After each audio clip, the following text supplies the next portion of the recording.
Hello, everyone. Welcome to another HSMA training day. This week, we're going to be continuing our journey through machine learning and AI. Last week, we got into some of the ethics stuff in the morning, really important ethics stuff. And then in the afternoon, we started to look at how we can build logistic regression models, an example of simpler models that can be used for teaching a machine to try and predict certain labels outputs given certain inputs are features. And we used the Titanic data, and we saw that we were able to get a fairly decent predictive model just using a logistic regression. And then you had to go at some applying that to some stroke data as well. The logistic regression models and other models like that are always a good first port of call for anything like this. Start with a kind of simpler model, because as we mentioned last week, these simpler models are easier to explain and they're a bit more transparent. But there will be some situations where actually the thing you're trying to learn needs something a little bit more complex, because actually the relationship is a bit more complicated, and those simpler models won't be able to find that relationship to fit. Remember, to train and to fit that line that will separate out the classifications that you want. So good practice is always start with one of the simpler models, maybe a couple of the simpler models, and then see if a more complex model actually helps. It helps improve your training performance. So this morning we're going to talk about a field known as deep learning, and specifically we're going to look at neural networks, which are fascinating structures that allow us to create machine learning models that can do almost anything. They are incredibly powerful. We're not quite sure why they're so powerful, but they are. And so they're really good for being able to get very strong learning performance on a huge range of problems. Most of the stuff you chuck at a machine learning model, if it can be learned, it will learn it. And so they're very powerful structures, but you do lose something, because you do lose the a bit of explainability, because they're very black box, and we'll talk a bit more about that in a moment. So let's talk about what we mean by neural networks. So neural networks, or technically, if we're going to be specific about it, we should call them artificial neural networks. That's actually what the things we're using. They're known as ANNs, artificial neural networks. They're so widely used now that they're commonly just referred to as neural networks, though. But if you see artificial neural networks, that's what it means. It's the kind of neural networks that we're building here. They're basically networks of neurons, which are essentially nodes, with various connections between them and signals being sent along those connections. And neural networks are basically set up to try and mimic the way in which the human brain works. And originally, the whole purpose of doing this was they were trying to understand better how the brain works. The irony with neural networks is that much like the human brain, it turned out we don't now understand how neural networks work. And although they tend to be incredibly powerful, much like the human brain, we still have that black box problem. But as we've mentioned, there is this growing field of explainable AI. We talked a little bit about Shapley values before. There are things that we can do in order to try and chip away a little bit at that black box. But we fundamentally don't truly understand how this stuff is working. So we're kind of got to pretend it's a bit magical for the moment. But we are going to talk about the concepts. We're not going to go into the deep maths behind, because some of this stuff is very, very complicated, and I'll explain why as we go through. Now, just a little sort of word to say. Certainly for all of the training exercises that you do throughout the training, whatever, unless your laptop is about 20 years old, you will be able to follow along with the fairly simple training examples. If you want to get into neural networks properly, you probably need to consider getting a decent machine. and or getting having an online resource like Google Colab, and if you're getting into this seriously, you may want to even consider paying for priority access on that. But if you're looking to get your own machine, one of the key things that you can do, other than just having lots of processors, which helps, is actually to consider using a GPU, a graphical processing unit, a graphics card. But a very specific kind of graphics card. So these were designed primarily for gaming and for high-end video and graphics editing. They've been around for a long time. And what GPUs are very good at is taking huge amounts of information all in one go and then parallel processing it and then spitting it out, because that's for the high-end graphic demands that they are designed for. That's what they need to do when they're rendering, very high fidelity graphics.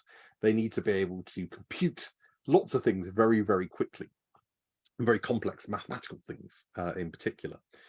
But it turns out that this ability to be able to mass parallel process is incredibly useful for neural networks, and you'll see why this morning. They aren't always the best choice, though. It depends on what you're trying to do. So there is a drawback in using GPUs for machine learning, and that is that they, whilst they're very quick and very efficient once you get the data loaded on, they're actually quite slow at loading on that information and getting it back off. So they work best where you've got a very complex machine learning problem with huge amounts of data that you're going to set off running for quite a while, because then the GPU will be able to handle that much more efficiently. And if you cast your minds back to the second day of HSMA training, where we looked at Spider and Jupyter and Colab, we looked at one of the Colab examples. We had a little example and we showed the potential difference between using a GPU and a CPU for a machine learning task. And you saw there's quite a significant increase in performance. So they can be incredibly useful, but they won't be useful for everything. Sometimes if you've got a relatively straightforward machine learning task, you're probably not going to notice much of a difference. But certainly if you start getting into deeper models, then they do come into their own. So if you want an excuse to try and claim on expenses a very expensive graphics card, this is the argument you can use. Now, you specifically need an NVIDIA GPU. These are all being written for NVIDIA. AMD is no good, I'm afraid. It needs to be an NVIDIA GPU. All the relevant drivers, etc., have been written for NVIDIA. And you need to ensure it's CUDA enabled. CUDA stands for Compute Unified Device Architecture. These are basically the GPU's equivalent of the kind of CPU, the central processing unit cores that do all of this parallel processing that we're talking about, and that's the reason why they're so efficient.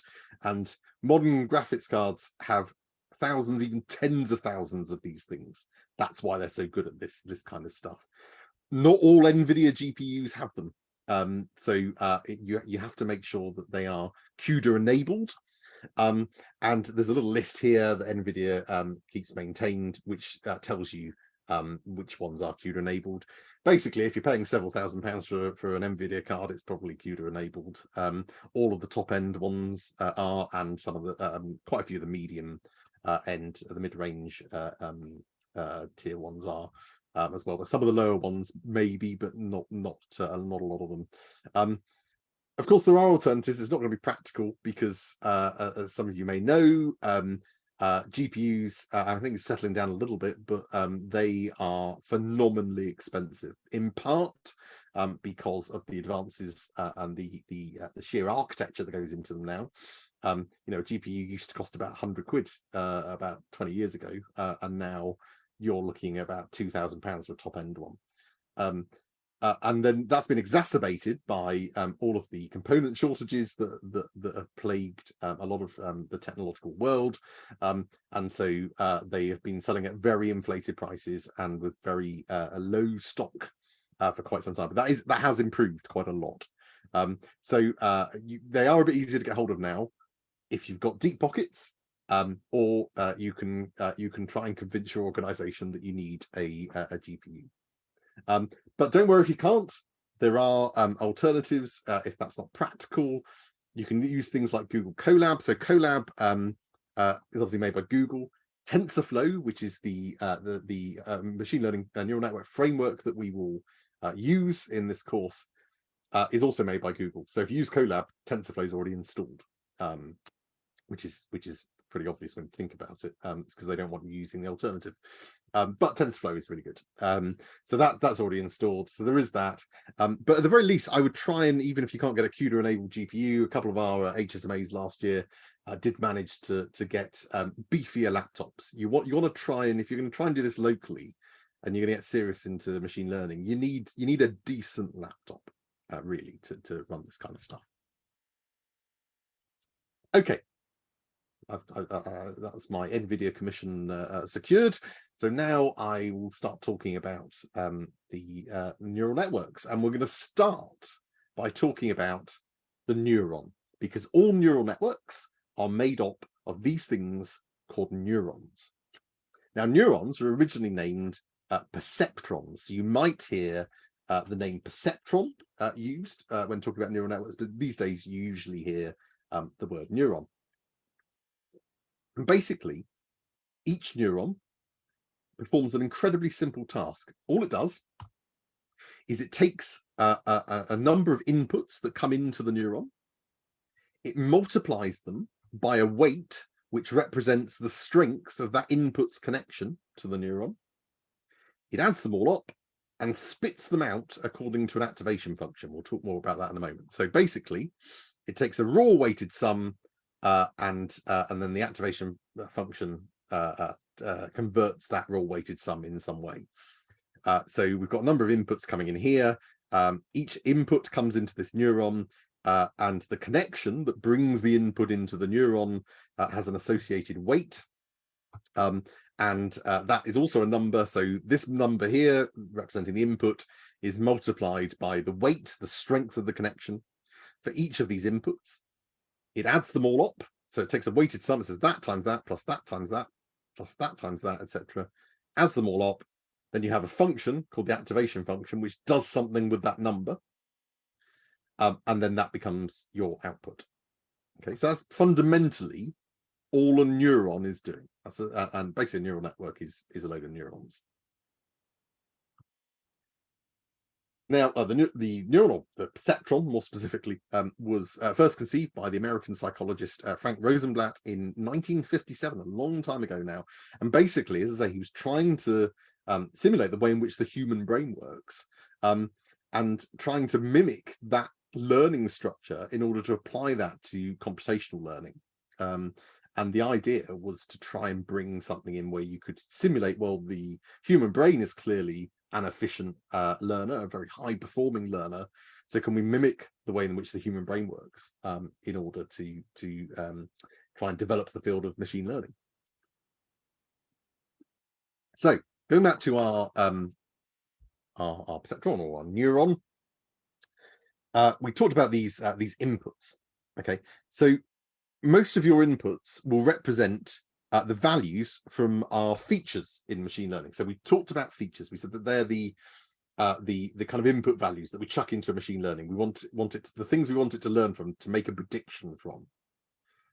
So these are the values in our column. So in our Titanic Zeta, this is, you know, the how much they paid for the fare, whether they were male, the number of siblings and spouses they had, all that kind of stuff you looked at last week. That's our feature data. Okay, so those are our inputs. That's what gets fed in to our neuron. And there's also this input here, which is known as a bias, and that represents a single input, and it's a bit like a constant in a linear function. And basically what it allows us to do is to shift the activation function. So without getting into deep maths, it's a bit like thinking, okay, well, we've learned something, but that model would perform much better if we just shifted it all over to the left a bit, or shifted it all over to the right. And we call that the bias, and that allows us to basically easily shift the fit so that we can get a better performing model. You don't need to with something like TensorFlow, you don't need to explicitly worry about that. It does that for you. But I'm flagging that up because it's in there. But you won't even be aware of it when you come to actually use these things.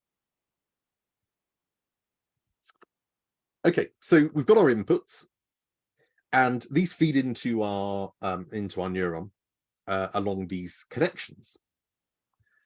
And the inputs are connected to the neuron with along these connections, and each connection has an associated weight. And basically those weights represent the kind of relative importance of a particular input to the final calculation made by the neuron. So it's eventually they become the importance of these features to the prediction. Inputs that are more important for making the prediction will get larger weights. Okay, and basically the network will play around with those weight values, but at the start it will start with completely random weights, completely random, and just chuck out some random numbers, and then it'll start to play around with them. And that's where the magic of the machine learning happens. It starts to play around with these weight values to try and get to a point where it's making better predictions. So you've got your inputs, these get multiplied by the weights. The neuron then performs the weighted sum, so it takes this input multiplied by that weight, this input multiplied by that weight, adds them all together. And then it spits out into, as I say, something called an activation function. And that's basically, so once the neuron's done its thing, it fires it out. And the activation function does something with that weighted sum. We'll talk more about different activation functions in a moment, but the original activation function was something known as a step function. And basically that just said the output is either 0 or 1. If the output is above this threshold, it's a 1. If it's below, it's a 0. And that was the original neural networks activation function, that it would take the weighted sum, and then if it was above that, it would say 1. If it was below it, it would convert it to 0. And the idea was that was trying to mimic how the human brain works by switching on and off neurons, being active and inactive. So it's a very literal representation of how that works. It's not used anymore, really, that step function, but it is still there there as a sort of historical artifact. Okay, so we said the activation function will spit out an output, and essentially that output represents a prediction, and it might be a classification prediction, i.e. does this belong to class 0 or class 1, or it might be a probability. It's 0.7 likely that it's this thing, for example. Or it might be, if you're doing a regression type problem, it might be that it's spitting out a continuous value which represents your output. But the key to learning within a neural network is error, and estimating error, and doing something about the error. So it adjusts these weights. The neuron takes a weighted sum. The activation function converts that weighted sum into an output. Then the output is checked against the true value, the true answer, to see how much was the output, the prediction, right or wrong. And that's known as the loss, and we'll talk more about that in a moment. And basically, the magic, the learning of the neural network is that it looks at that error, the difference between what it predicted via taking a weighted sum of these numbers and then spitting them out via an activation function, and the actual number that you were hoping for. And it uses that via various algorithms that we'll talk about to adjust these weights. So in other words, it's trying to get better at getting closer to the correct answer. So let's just look at a simple example of how a neuron would work. Let's imagine we've got a bias value of 1, and then we've got all our feature data here. So here we've got a number of admissions, age, previous length of stay, and distance to hospital in miles. One thing to say about neural networks, you can only have numbers because they are performing weighted sums. So you can't have, and we'll see as we go through the today, how you deal with things that aren't numbers. There's things for categorical variables. You can use something called one-hot encoding. We'll talk more about that this afternoon. But everything has to be a number at the end of the day. So here we've got our numerical features. And here we've got our connections with a weight alongside each connection. So this is our neuron, and it's going to take a weighted sum of each input multiplied by the weight on the connection that connects it to that neuron. Okay, so that'll be 1 times 2 plus 3 times 0.7 plus 20 times 1.8 plus 5 times 8 plus 9 times 1.9, which gives us a grand total of 97.2. And then if there was a step function as our activation function, we might have a threshold value of 50, and we say, well, if it's over 50, then we spit out a 1, and if it's less than 50, then we spit out a 0. So in this case, it's greater than 50 by quite a margin. So we're going to spit out a 1, but actually the real output is 0. So that gets fed back into the algorithm. And what the algorithm will do is to then adjust the weights to try and reduce that error. It's found it's off by quite a way. So adjust these weights such that it still does the weighted sum, but now it's doing them with these new weights. And then this time, let's say it gets an output of 28, which gives it the correct classification. Okay, that's a very simplified example, but that gives you a general sense of essentially what it's trying to do. But the algorithms that do this weight management are incredibly complicated. But we'll talk a little bit about them this morning. Now, of course, the crucial thing is that in this simple example, we've adjusted some weights here, and hooray, we've got the correct answer now. We've got the correct answer for this set of inputs. But of course, that's useless. We can easily make any set of numbers become another number of our choosing. Where the magic happens is in setting up these weights such that any combination of numbers that we chuck in, it gets to the right answer. And that's where the magic of neural networks lies. That it's trying to find, okay, well, what if we have 5 admissions and the age is 62 and the previous length of stay is 17 and they're 5 miles from the hospital, that's also a 1. So it needs to adjust the weights so that calculation works for that too. Okay. So it's a bit more complicated than just doing it for one set, because otherwise that'd be a pretty useless model. Okay, so that's what a neuron is doing. That's just one single neuron. Now, a neural network is basically just a collection, a network of these neurons, all doing that thing that I've just described. Okay, and they are structured such that they are connected to one another across different layers. We call them layers. So basically, the outputs from neurons in one layer feed into as the inputs to neurons in the next layer. Okay, so each of these are neurons. Here are the inputs coming into each of these neurons, and then the outputs from these neurons feed in as the inputs to these neurons. Okay, so it's just layer upon layer of these neurons. Now, a fully connected neural network is one in which every neuron in one layer is connected to every neuron in the other layer. So they don't have to be, but the most common type that you'll be and will be using for this course is a fully connected network. So every, you can see here, this neuron here is connected to all 4 of these neurons here. So is this one, so is this one, so is this one. These 3 here, they're connected to all 4 of these neurons here. Okay, so every neuron is connected to each of the neurons in the next layer. That's a fully connected neural network. And of course, each of these connections has its own weight. So you can probably already start to see this is a bit more complicated than just having a single neuron with some inputs coming in. The principle remains the same, but when we develop it into a neural network, suddenly we've got lots of connections and lots of weights. And basically what the network is trying to do is to learn how to adjust the weights across this entire network so that we plug in our input values here, and our output layer, the final activation function here, will spit out a number that will represent the correct answer for this set of inputs. And that's how magical it becomes, because essentially the neural network is playing around with all these interconnected weights. And these layers, the fact that it's set up as multiple layers of neurons, are why we call this subfield of artificial intelligence deep learning. That's what gives it its name. So if you hear the term deep learning, that's what it means.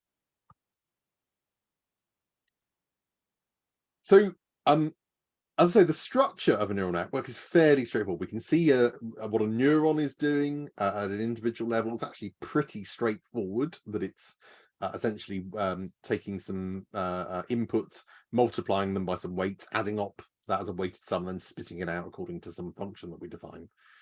And then a neural network basically just bunches all those things together in various layers and networks them all together.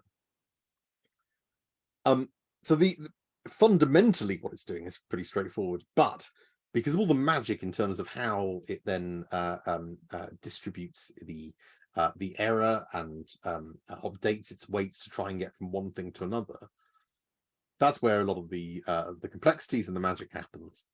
And so whilst we understand mathematically how a neural network is working, what we don't really understand so well is actually why these things perform so well, and how the fact that feeding through some numbers and then them getting changed in multiple different ways by different weights and then getting added up and spat out and then being chucked into another neuron, which is then playing around with those numbers and then chucking it out according to another function, actually performs so incredibly well.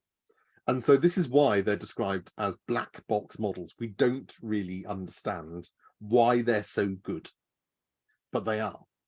And so it's something to be aware of whenever you develop a neural network model, because just like the human brain, they're very powerful, but we don't properly understand how they work. And that can be a problem, because if you think back to the very first session where we talked about modeling and conceptual modeling and working with stakeholders, and we said that, you know, being transparent and explaining how a model works and building trust and engagement were incredibly important. It can be problematic because you can't fully explain how this neural network is working. Now, the good thing is that because these things have become so widely used now, that there's a lot of general trust in terms of these things do work, and that they are powerful. And also this growing field of explainable AI, things like Shapley values, which allow us to try and pick out what are the features that are most driving the prediction being made by the neural network, are helpful, because it allows us just to peel back a little bit of that curtain and see a glimpse into what it's trying to do. But we still don't fundamentally understand how these magical things work. Now, we will talk about explainable AI in phase 2. We're hoping to run a little masterclass on that, where you can look at how you can, if you're building a neural network model, or indeed a logistic regression model, how you can use Shapley values to try and understand how your model is, which features are most driving the prediction that's being made, which will help when you talk with your stakeholders about how this model is coming to its own conclusions. So let's talk a little bit about the layers of a neural network. So the first layer in a neural network is known as the input layer. And basically, that's the one that will take our data. It won't take it raw. It'll either be standardized or normalized. Remember, we talked last week about standardization and normalization. For a neural network, it'll typically be normalized, min-max normalized. And that's usually, we scale everything between 0 and 1. Doesn't have to be between 0 and 1, but typically it will be for a neural network. So we min-max normalize our feature data, and then we plug it in to our input layer, and those become the inputs into the network. From there, the input layer will then feed through into the rest of the network. Now, this final layer of the network is known as the output layer, and in a classification problem, that essentially represents your prediction as to whether it belongs to a particular class, or a probability that it belongs to one class or another.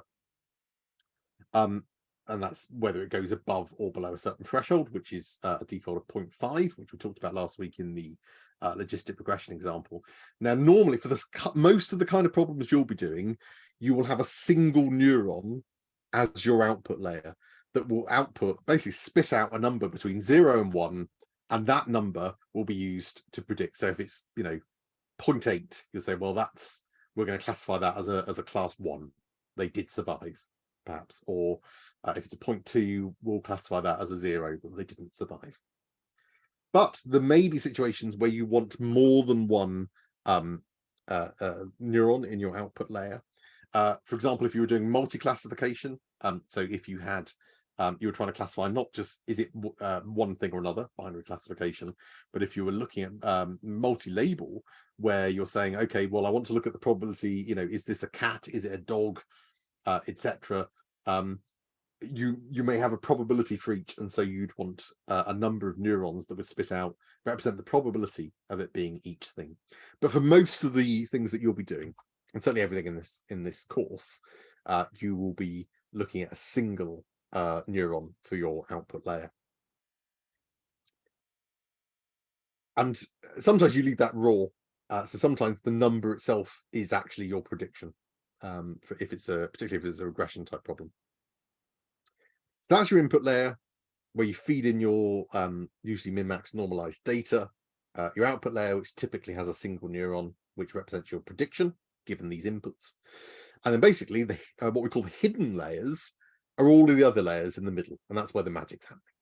Okay, so input layer, output layer, and then everything in between, what we call hidden layers, and that's basically where all the interesting stuff is going on. Okay, so we've talked about activation. We've said that each neuron has an activation function, which takes the raw weighted sum and does something with it, and then spits that value out, either as the final output, if you're the neuron that represents your output layer, or as outputs to go in as inputs to the next layer of your network. Now, there's lots of different activation functions that are used. And you can, I emphasize the word can, have different activation functions for every neuron in your network. Don't do that. That's not how things are done. You end up with a very complex network that doesn't work very well. Typically, you would use the same activation function for all of the neurons in your network, except perhaps for your output layer. You typically use depending on what you're trying to do, you typically use a slightly different activation function to generate your output. But typically, most of your neurons will all be using the same activation function. So let's have a look at some common ones. So let's start with the linear activation function. This isn't a particularly interesting activation function because it effectively does absolutely nothing. A linear activation function just says, okay, so remember, an activation function takes in that raw weighted sum of the inputs multiplied by the weights, adds them all up. All a linear function does is looks at it and goes, yep, great, and then passes it out exactly as it was. So it does absolutely nothing. It just takes whatever that raw weighted sum was and passes it on. That's it. That's all a linear function does. It can be useful as the output layer for a regression problem where you want that raw value. That's what you need. So you can use it as an output neuron, neuron in your output layer for a regression problem. But otherwise, they don't tend to be used. Then we've got the step function. So that was the one I mentioned, was the original activation function in a neural network. That basically says, if your weighted sum comes to above a threshold value, then change the output to 1. Otherwise, fire the output out as a 0. It's never used now. It's just a historical artifact because it was the very first one. But there are much better activation functions that work much better than the step function. But it's worth including for the historical relevance. Then we come to the sigmoid activation function. What the sigmoid activation function, and you'll remember we talked a bit about the sigmoid function last week when we talked about logistic regression. A sigmoid function scales the output to between 0 and 1 using a logistic function. Okay, so therefore that means it's really good for producing outputs that represent probabilities, and that's why we used it for use the logistic function last week. We use it for the same purpose in neural networks. Typically, the sigmoid function is used as an activation function for the final output neuron in a classification network, which are most of the things that you're going to be doing. So where you're trying to classify, does it belong to this class or this class? Typically, you'd have a final output layer with a single neuron that would use an activation function as a sigmoid activation function. So it would output a number between 0 and 1. And that essentially then represents your probability. The closer it is to 1, it's more likely to be a 1. The closer it is to 0, the more likely to be a 0. So that one's commonly used. And as I say, that's probably the most common activation function for your final output. Then we've got tan-H, which is similar to sigmoid, but it scales between -1 and 1 rather than between 0 and 1. Doesn't tend to be used so much now. It used to be used quite a lot in older networks, but doesn't tend to be used quite so much now. Then we've got ReLU. Now, ReLU is the rectifying linear unit activation function. This is fascinating. So ReLU is probably the activation function you will use the most. For most of your neurons in your network, apart from perhaps the output layer, you will use ReLU. And you might think, well, what's ReLU doing? And it's actually not doing very much. So all ReLU does, if the value that comes out of this weighted sum is positive, then it keeps it completely unchanged, much like the linear function that we talked about first, that just says, whatever the value is, I'll just pass on that value. So if it's positive, that's all it does. If the value is negative, if the value of that weighted sum is negative, then it just converts it to a 0. So basically you end up with this shape where all your positive values come through as is, and anything below that just comes out as a 0.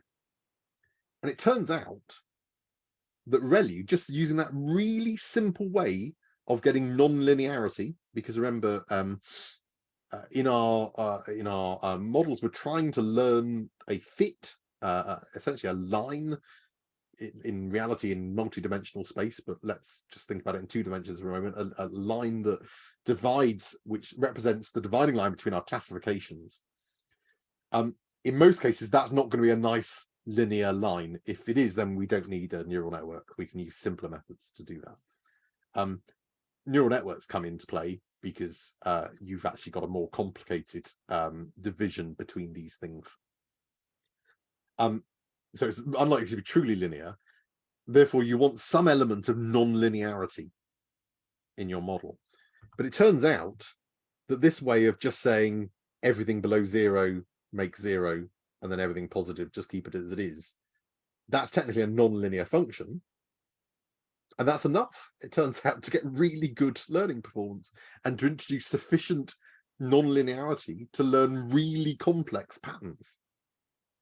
So it's a really powerful activation function, and that's typically what you will use for most of your neurons. What you might find yourself using, though, possibly is as a variant of ReLU called leaky ReLU. So leaky ReLU is like ReLU, but rather than converting all of the negative values to 0, it basically just reduces their scale. So you still have negative values, but the range of those values becomes compressed. Okay, then that can be useful if the weights in your network are frequently getting set to negative values. Because if we think about it, if a lot of our weights are being set to negative values, then with ReLU, that means that those outputs are going to become 0, which means as they then feed in, so that output will then feed into neurons in the next layer, and then you'll have lots of zeros coming in as inputs, which means you'll have 0 times something, which effectively switches that neuron off because it's not doing anything. It says 0 times the weight, so that becomes a switch off neuron. Now, part of the magic of how the neural network works is in identifying things that are less important and more important. So that might be exactly what you need, but you can run into a problem known as the dying ReLU problem. And this is basically, it typically happens when you've got a very high learning rate where your model is shifting the weights around with high magnitude, shifting them around all over the place really quickly. Okay, making big changes.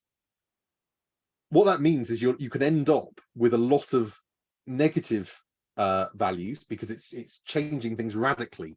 So you can end up with weights that are negative. You get lots of negative weighted sums, and with a ReLU activation function, that effectively means you'll have lots of zeros that start cropping up. And then because a zero turns off a neuron, you can end up with a situation where your network gradually dies. It gradually shuts down, because all of your weights all of your neurons just start outputting zeros, and it can't get out of it. And it's known as the dying ReLU problem. So if you run into that problem, leaky ReLU can help, where you're not just passing across the negative values, but you're not converting them to zero. You're still giving them a numerical value. Okay, so it can help. If you want to read more about the dying ReLU problem and about why you should use leaky ReLU for those kind of situations, there's a link here on Towards Day Science, which is a really nice explanation of why you use that. Most of the time you'll be fine, and ReLU will be fine for most of your things, but just be aware that there is this thing where your network can sort of die in front of you and shut down, and so leaky ReLU can get you out of that problem if that becomes an issue for your particular model. So general advice, activation functions, I would say start with ReLU for most of your network.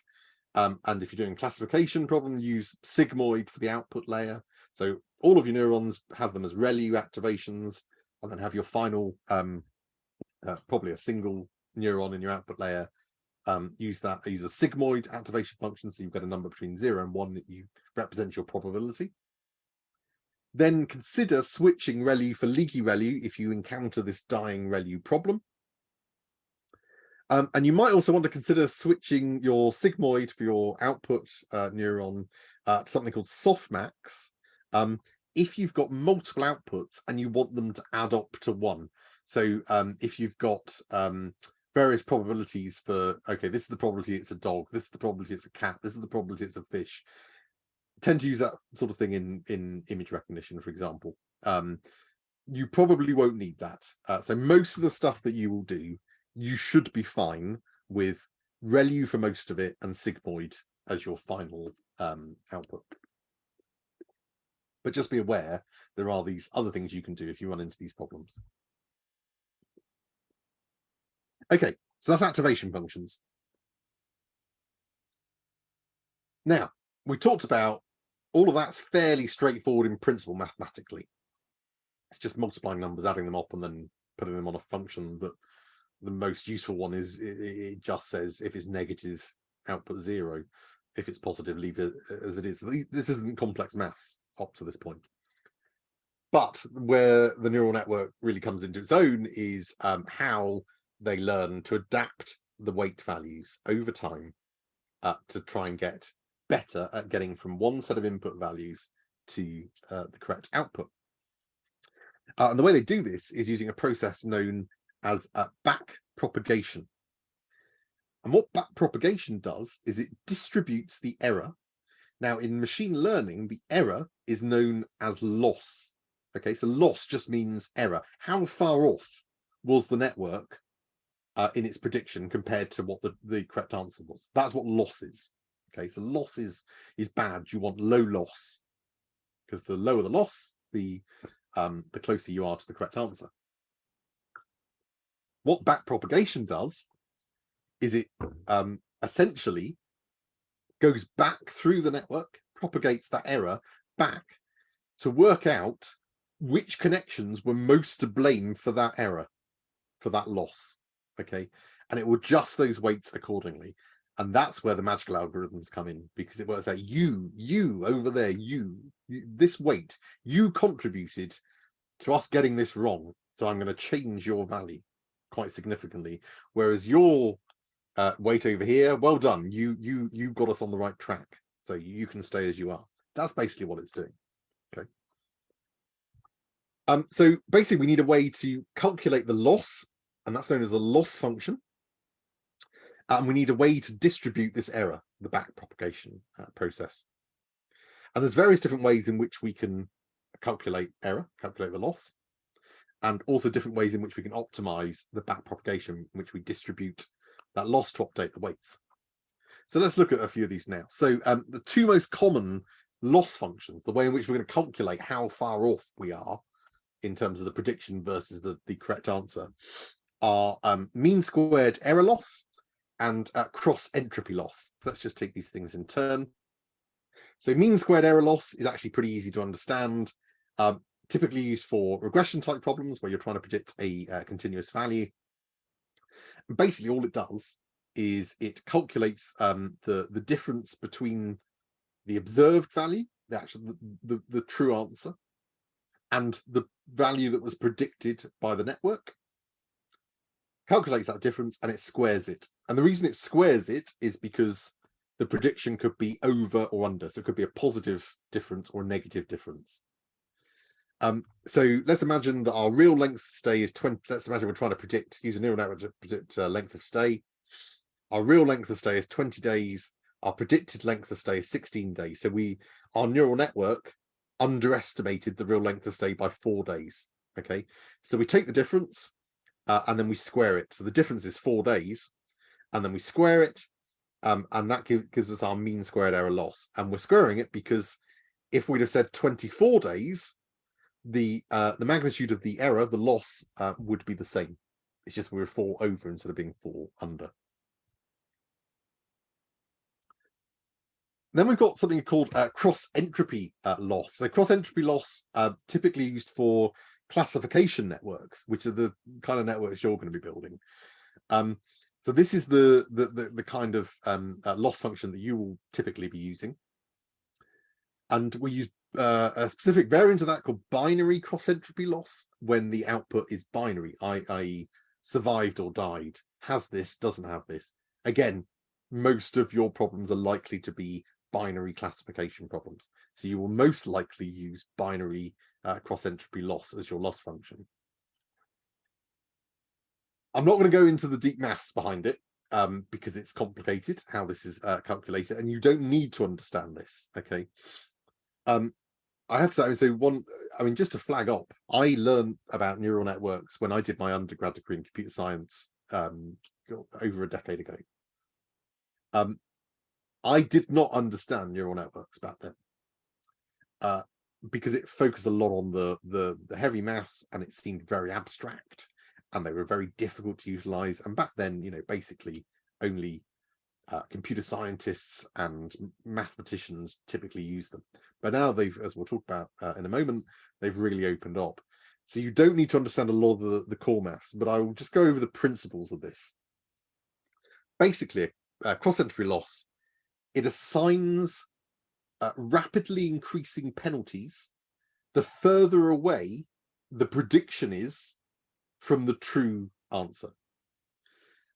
So if we think about that in real terms, let's say that a prediction is made where we have a confident output of 0.9, which would be a confident class 1. We're saying it's high probability that's class 1, but actually the true answer is class 0. A cross entropy loss function will deliver a huge penalty for that because you were confident and you were really wrong. Okay, you were way off where you should have been. So you've got a higher penalty assigned for that compared to a prediction that was incorrect but was less confident about that. So maybe the output was 0.55. We used a threshold of 0.5 to say that's a class 1, but you're only wrong a little bit. You weren't very confident that it was a class 1. It was somewhere in the middle. So you'll get less of a penalty applied for that. It's basically how a cross entropy loss is doing its calculation. So that's how we calculate loss. So most of the networks you use, you'll use binary cross entropy loss as your loss function. Then we've got the other side of that coin, which is backpropagation. Remember, backpropagation is the process that we use in order to distribute that loss back through the network, so we can work out how much various weights are to blame for us getting things wrong. And backpropagation was actually conceived by Geoffrey Hinton in 1986. He was a cognitive psychologist and computer scientist. This basically changed everything about neural networks. Up to that point, they'd been interesting but pretty useless things. When he came up with this idea of backpropagation, that revolutionized it. That brought in the magic to a neural network, and suddenly they became these powerful learning structures. Again, like loss functions, in fact, even more so than loss functions, the mathematics behind the algorithms that do backpropagation are very complicated, and that shouldn't surprise you because it took nearly 30 years for someone to come up with how to do this, and a pretty intelligent bloke as well. So let's not worry ourselves that we don't understand some of these complex mathematics. But the good news is, as I say, you don't need to understand the complex maths behind it. For now, think of backpropagation as a kind of blame assignment algorithm. It takes the output of the loss function, which tells it how much it was wrong, and the backpropagation algorithm will essentially assign blame across the network.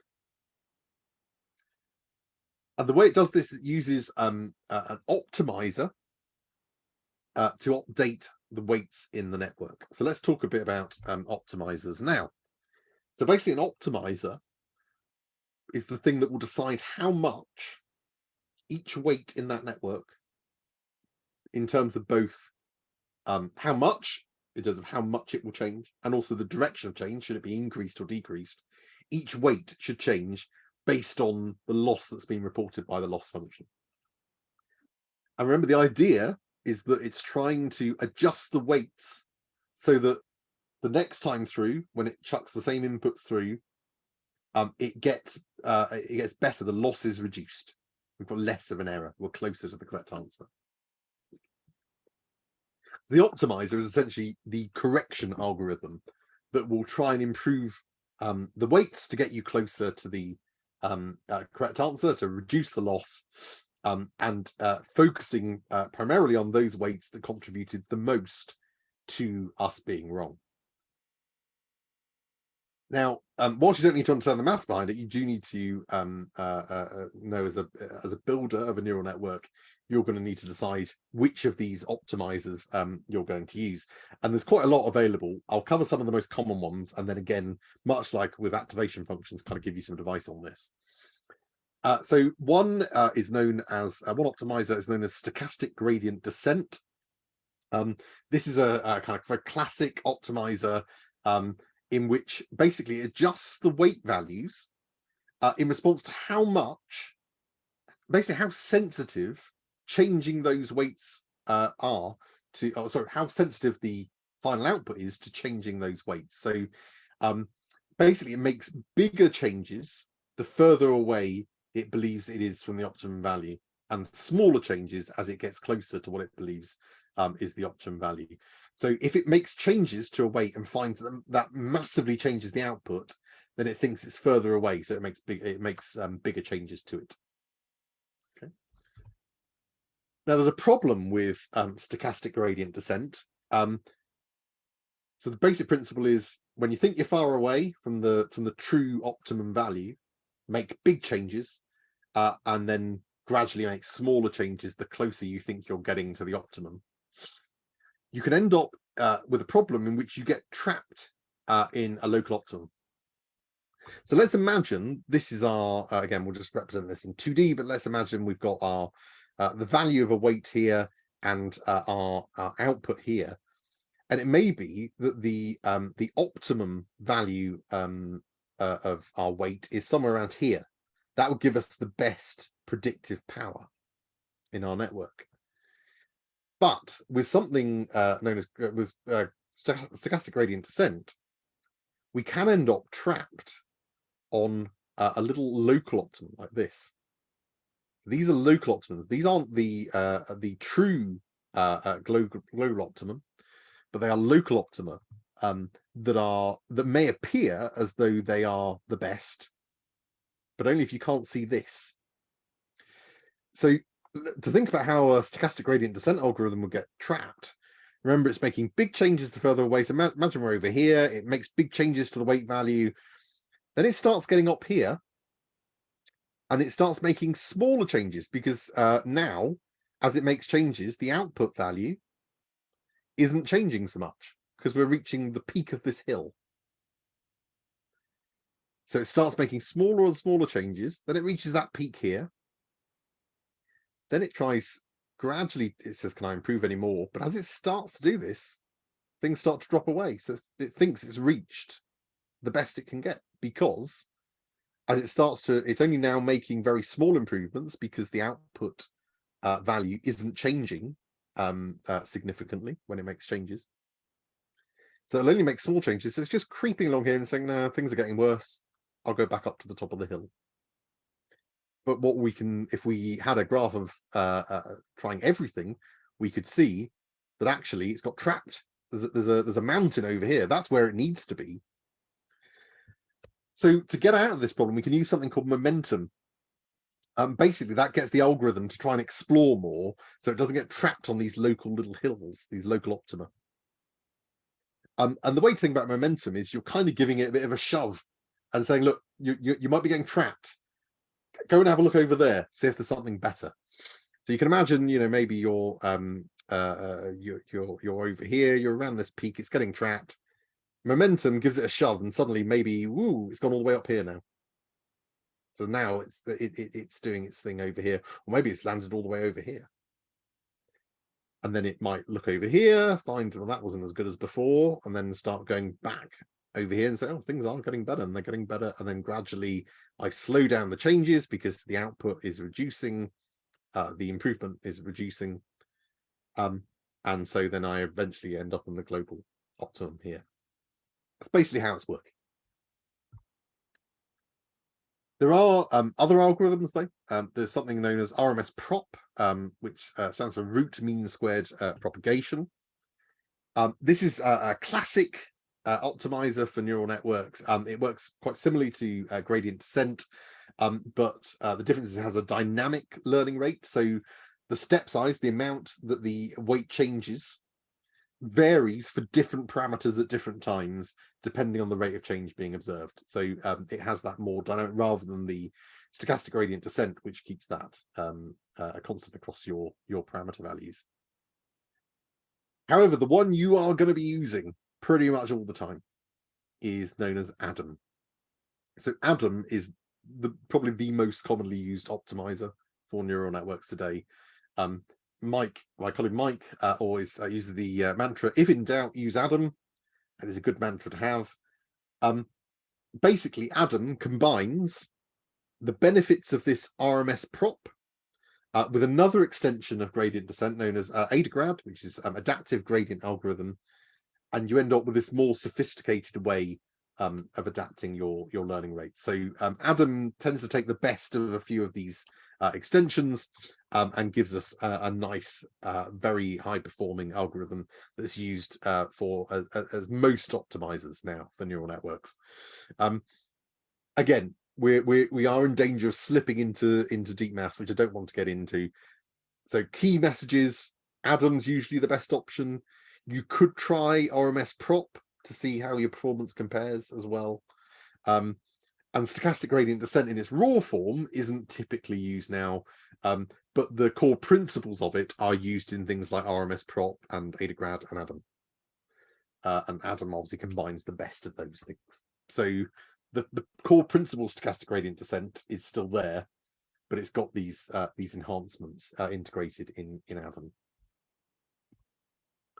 Okay, let's look at some kittens now, because that's a lot of deep stuff that we've talked about. And the only slightly interesting thing to segue into this afternoon, those kittens aren't real, but we'll talk more about that after lunch. Okay, so when we're training a neural network, we have multiple iterations. So we train a neural network iteratively. And basically, in each iteration, in each training iteration, we pass through a batch of our data. We don't typically pass through everything all at once. And I'll explain why in a moment. Once we've done all of the iterations, we passed through all of our batches of data. We've completed an epoch. Okay, so in each iteration, we pass our input data, our X. We pass that through in batches. We carve that up. We'll talk more about that in a moment. Try and predict our output Y. This is known as a forward pass in neural networks. Then we calculate the loss, the error between the value that gets predicted and the observed or real values for Y. And then we back propagate the loss and use the optimizer to adjust the weight. So we chuck everything through, we get some predictions, we calculate how wrong we are, and then we use the optimizer and back propagation to update the weights to try and get better for the next iteration. Sorry, for the next epoch. Now, the good news is that Keras, which is, so we're going to use TensorFlow in this course. TensorFlow is the neural network framework that Google developed that is widely used now, predominantly because it was made by Google. But TensorFlow is very, very complicated to use in its raw form. But we can use something called Keras, which is an API that sits on top of TensorFlow. Okay, and it allows us to interact with TensorFlow without having to go into very complex mathematics. And so it does all of this. Keras on top of TensorFlow will do all of that automatically for us. We don't need to worry about that. We just need to tell it basically the structure of the network we want, the algorithms that we want, i.e. what do we want to use as our loss function, what do we want to use as our optimizer, that sort of thing. And Keras will do the rest. Now, there is a common alternative to TensorFlow known as PyTorch, and that was used quite a while for TensorFlow. PyTorch has its own fans as well, and Mike's used a bit of PyTorch as well in the past. For some things, some people prefer PyTorch. PyTorch, basically, you have to do these things, you have to do a lot more manually with PyTorch. So steps 2 and 3 up here, you have to explicitly write commands to do this. But sometimes that can be preferable, because sometimes it can make it a bit easier to understand how a neural network's working, because you're having to do all the steps yourself manually. However, we're going to be using TensorFlow, which takes all of this and does it for you, basically. Now, another thing to say, so depending on your problem and what data you've got, you may need a lot of epochs, a lot of your training steps, essentially. Remember, an epoch is where you've chucked all of your data through in batches, and then you've calculated the loss and backpropagated the loss. That's one epoch once you've done this. You might need lots. 10 is usually a good number to start with, but depending on your problem and depending on what you need to do, you may need hundreds or even thousands of them to try and learn effectively. But we need to, as we're training, remember our two friendly problems of overfitting, where we've learnt things too specific to the training data, and therefore we've lost generalizability. We talked about that last week with a neural network. Part of that problem can emerge if you just let it train for too long. It just gets superb at getting to the training data. I mean, you can get 100% accuracy, but then it's rubbish for anything else. It's just because they're so powerful as learning mechanisms, it's learned the training data inside out, but it's now rubbish at anything else. So that's not much use to us. And we also have to avoid the problem of underfitting, which is where we haven't trained enough. We haven't learned enough from our data to be able to get a good fit. Underfitting is easier because it just means, well, you need to train it more. And it's very obvious when underfitting occurs. Typically, though, for these kind of problems, you tend to want, for a neural network, you tend to build them so that they overfit deliberately initially, because that means you definitely have an underfit. So you've learned enough. It's just you've learned too much. Then we can use various mechanisms to try and pull the underfitting back. So just before we talk about that, I'm just going to talk a little bit about batches and batch size. So I said that we don't typically pass our all of our data through our network at once. Basically, that's because although that would mean it would train more quickly because we just chuck everything through, the model then gets too much information. It's an information overload, and it doesn't get to learn all the nuances, which are the little hidden things that maybe we can't even see as human beings, that it's trying to pick up on. So what we typically do is split our data up into batches, and we chuck the data through a batch at a time. Again, we don't manually do that. With TensorFlow, we just say how big we want our batch size to be, and it'll carve up our data and chuck it through for us in batches. Now, the size of the batch that you have is up to you as the modeler. And, you know, as with all things in neural networks, this is an art form. You play around with this stuff and see what works for your particular problem, your particular data. There is an opinion from Yann LeCun, who's a big name in the field of deep learning, French computer scientist, that he said, friends, don't let friends use mini batches larger than 32. Apologies, I only noticed this last night.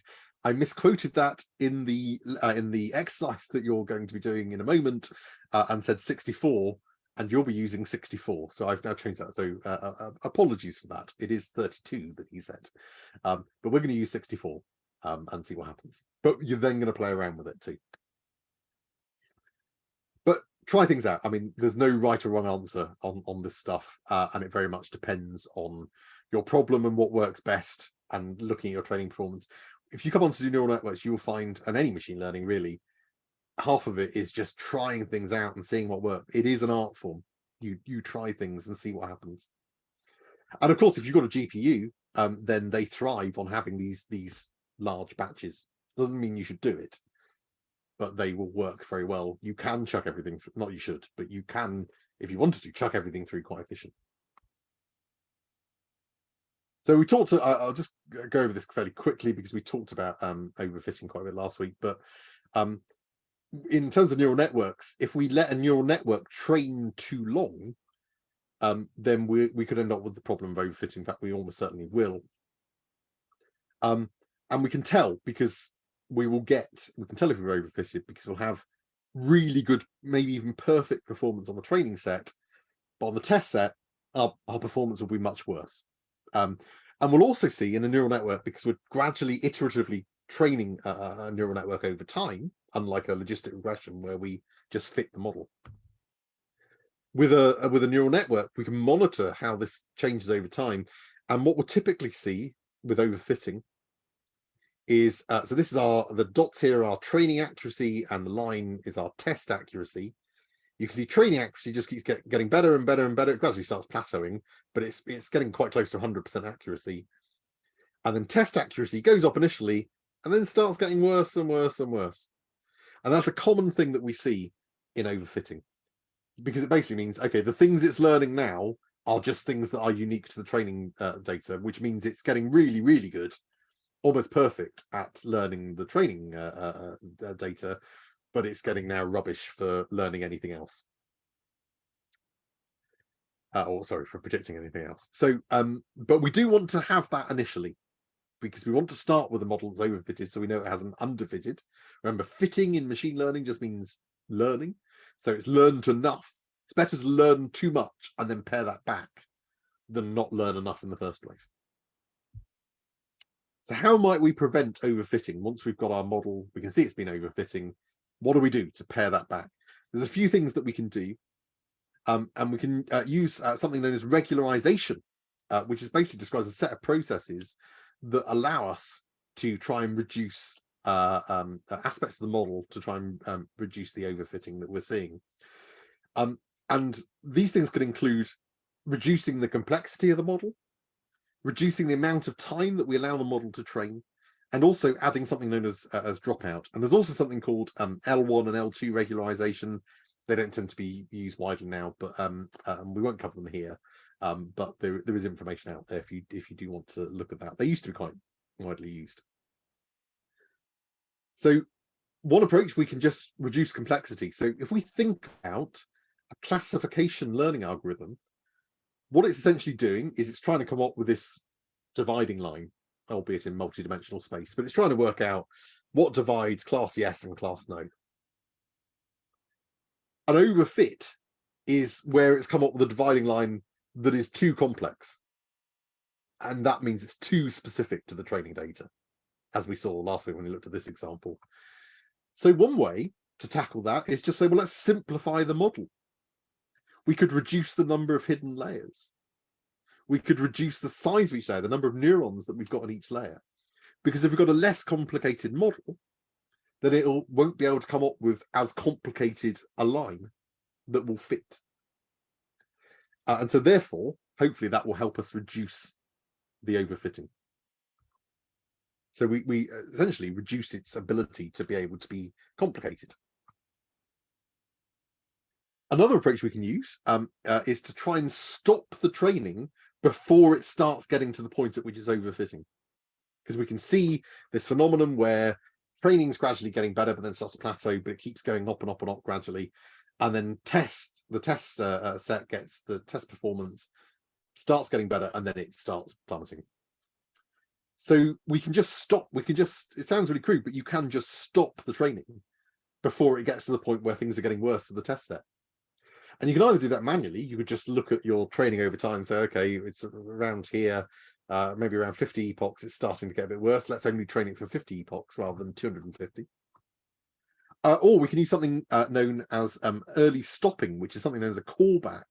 And basically, early stopping is a little feature that we can use that allows us to say the minimum amount of change that we want to see in performance, the minimum amount of improvement between our epochs, and how long we're prepared to wait, our patience level to see that improvement. And what that will do, if we use early stopping, the early stopping callback, we can easily set that up so that the training will automatically stop itself once those conditions are met. So if it says, okay, you told me that to stop if the training accuracy wasn't improving by 1%, sorry, the test accuracy wasn't improving by 1%, at least 1%, and you were willing to be patient for 10 epochs, and then if it didn't get better in 10 epochs, then we stop, and you may even revert back to what it was like 10 epochs ago. Dropout is another way in which we can try and avoid overfitting. So in each epoch and only during training, dropout will essentially switch off bits of your network. It will just switch off the neurons. And the percentage it chooses are usually between sort of 20 and 50%. It's quite a significant proportion of your network just gets switched off. And the idea is that the network then doesn't become over-reliant on certain aspects. So it doesn't become obsessed with these weights over here, because they're randomly going to be switched off. If you've got 50% dropout, half the time they're going to be switched off. Now, when I say switched off, what it does, it actually has a layer, what we call a dropout layer, that falls in between each of our hidden layers, and you'll see that in the exercise. And basically, those dropout layers change the weights coming out to 0, so it effectively switches them off. It switches off their contribution. And again, Keras will we just specify our dropout rate, and it will do that that we want dropout layers, and it will do that for us. But that's what we're doing. We're just literally switching off bits of our network to say, right, okay, don't just become obsessed with that stuff over here, because you can very easily end up in a situation where it becomes obsessed with certain values and it just starts playing around with those values more and more.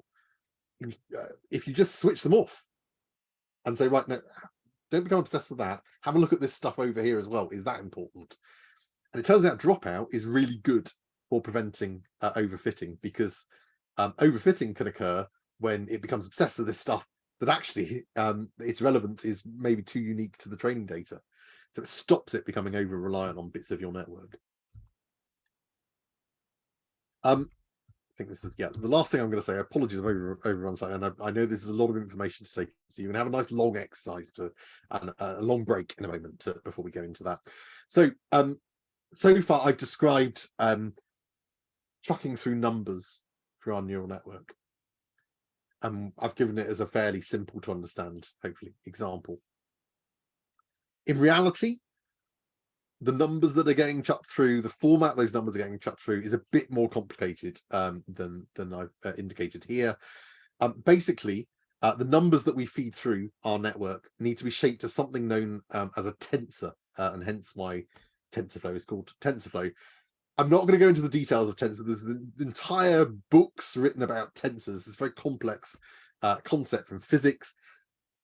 All you need to think about, really think about tensors as a bit like a generalization or an abstraction of scalars and vectors, which are themselves tensors. So a scalar represents a quantity that has magnitude but no direction. A vector has both scale and direction, and both of those are examples of tensors, but tensors can also go into multi-dimensional space as well. Don't worry about that. Think about a tensor as the shape that your numbers will need to be in before you shunt them through your network. It will do this for you. Okay, and there are also methods to squash it when it comes out the other side, so you can read it. But just be aware that it's not quite as simple as chucking through a list of numbers. They come in these complex multi-dimensional shapes. And I've already talked about that. So that's a lot of information that I've just covered in an hour and 15 minutes. I would say, so don't panic if you haven't understood all that. You're now going to work through in your groups an exercise where you'll go back through and you'll see how this is done in code. Just try and get the gist of it for the moment. Okay, I would say this is probably the hardest session in the entire course. So if you can get your head around today, you're doing well. Right. Let's go to, I tell you what, I think you should take a 15-minute break because that was a lot of information to take in. So let's break till 11 o'clock. After that, or just after 11, go and have a good stretch of your legs. After that, go into your groups. What I want you to do, you're going to work through HSMA neural nets, the workbook, sorry, the notebook. Do exactly the same as you did last week for the logistic regression. Gradually work through, have one person sharing the screen, and then be reading through, make sure that everybody in the group's understanding, so work through it as a group, make sure you're understanding what each bit of code is doing, and then run the cells as you go along, and it'll tell you to observe certain things and look at certain things happening. Once you've worked through all that, then again, in your groups, once you've gone through that book, then you're going to have a go at building a neural network for the same problem you tackled last week, that stroke data. So you should have if you're using today's download, you'll have a fresh copy. The HSMA exercise notebook will have that single cell that downloads the data. But this time, rather than doing logistic regression, you're going to build a neural network. And again, I'm going to put up a little link to the GitHub repository, sorry, to the GitHub organization, so that you can upload your solutions, each team solutions, at the end of the session or after the session. So go and have a 15-minute break. I'll open up the rooms, but go and stretch your legs, and have a go at doing this when you come back. We'll see how long it takes you. So I'll give you, if needed, up until lunch. So we'll just see how things go. So I can give you about an hour and a half to look at this. Okay, go and have a break though. Don't think about neural networks for 15 minutes.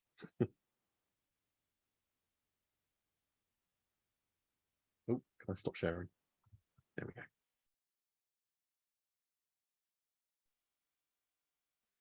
Okay, hi everyone. So I thought I'd pull you back now, just quickly before we break for lunch. How did people find that? Do you need the kittens back again? Is that? Did anyone manage to get? I saw a couple of groups actually managed to get it. So, what sort of performance were people getting out of the stroke model for those who managed to get that far?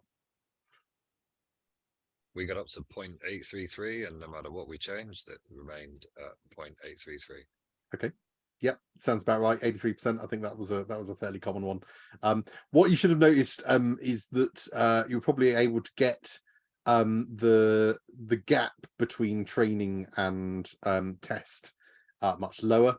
So they were both basically about 83%. That's a good result, because that indicates you're not overfitting. That you're able to you built your model such as not overfitting, and the performance that you're getting on the training set carries over and is then generalizable, so you can be more confident about your 83%. Now, of course, In reality, then you'd want to play around some other stuff. So you might be that you'd look to take out features. I was just explaining to one of the groups. Obviously, unlike the logistic regression example, where you can very easily just say, okay, well, what are the weights for what are the coefficients for each of our features, and you can see, oh yeah, being for the Titanic data, being male and paying more for your ticket and having a high, those are all more important things. You can't do that with a neural network. That's the black box bit. Okay, so you can't, out of the box, you can't just say, so tell me what was the most important. It won't. You fed in some data, and then it's gone beyond the concept of human imagination in that network. That's why things like the Shapley values come into when we will get a little masterclass together. So Mike's done a lot of work in his team around the Samuel project around Shapley values, and using that to try and tease out that kind of information from a neural network. That's become quite a big thing. So that we'll run a little masterclass on that in phase 2. In the interim, stuff that you can do includes where you can, and this goes for a lot of neural network stuff, just try things out. So you could say, well, okay, let's take out the information. If it's Titanic data, I don't think, I wonder how much it's where they embarked on the boat is actually making a difference. Take it out, see what difference it makes, because it might be you've got something useless in there, but that's taking away the sort of learning power from everything else. So you can try things, and a lot of neural networks, it's trying things and seeing what works and keeping records of you need to be quite methodical, make sure that you're saving your models, because you can break them quite easily and forget how you got to certain situations and what the best performing. So try things methodically and just try all sorts of different stuff. Obviously there's things you can do in terms of changing the number of hidden layers, the weight, the threshold. So again, this came up in one of the groups.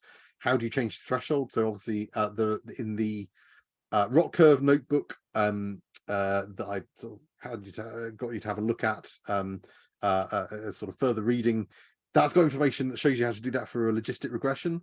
For a neural network, it's slightly more complicated, but there's a link that I can, in fact, I will post it in the chat right now, which will hang on, sorry, I can't multitask at all.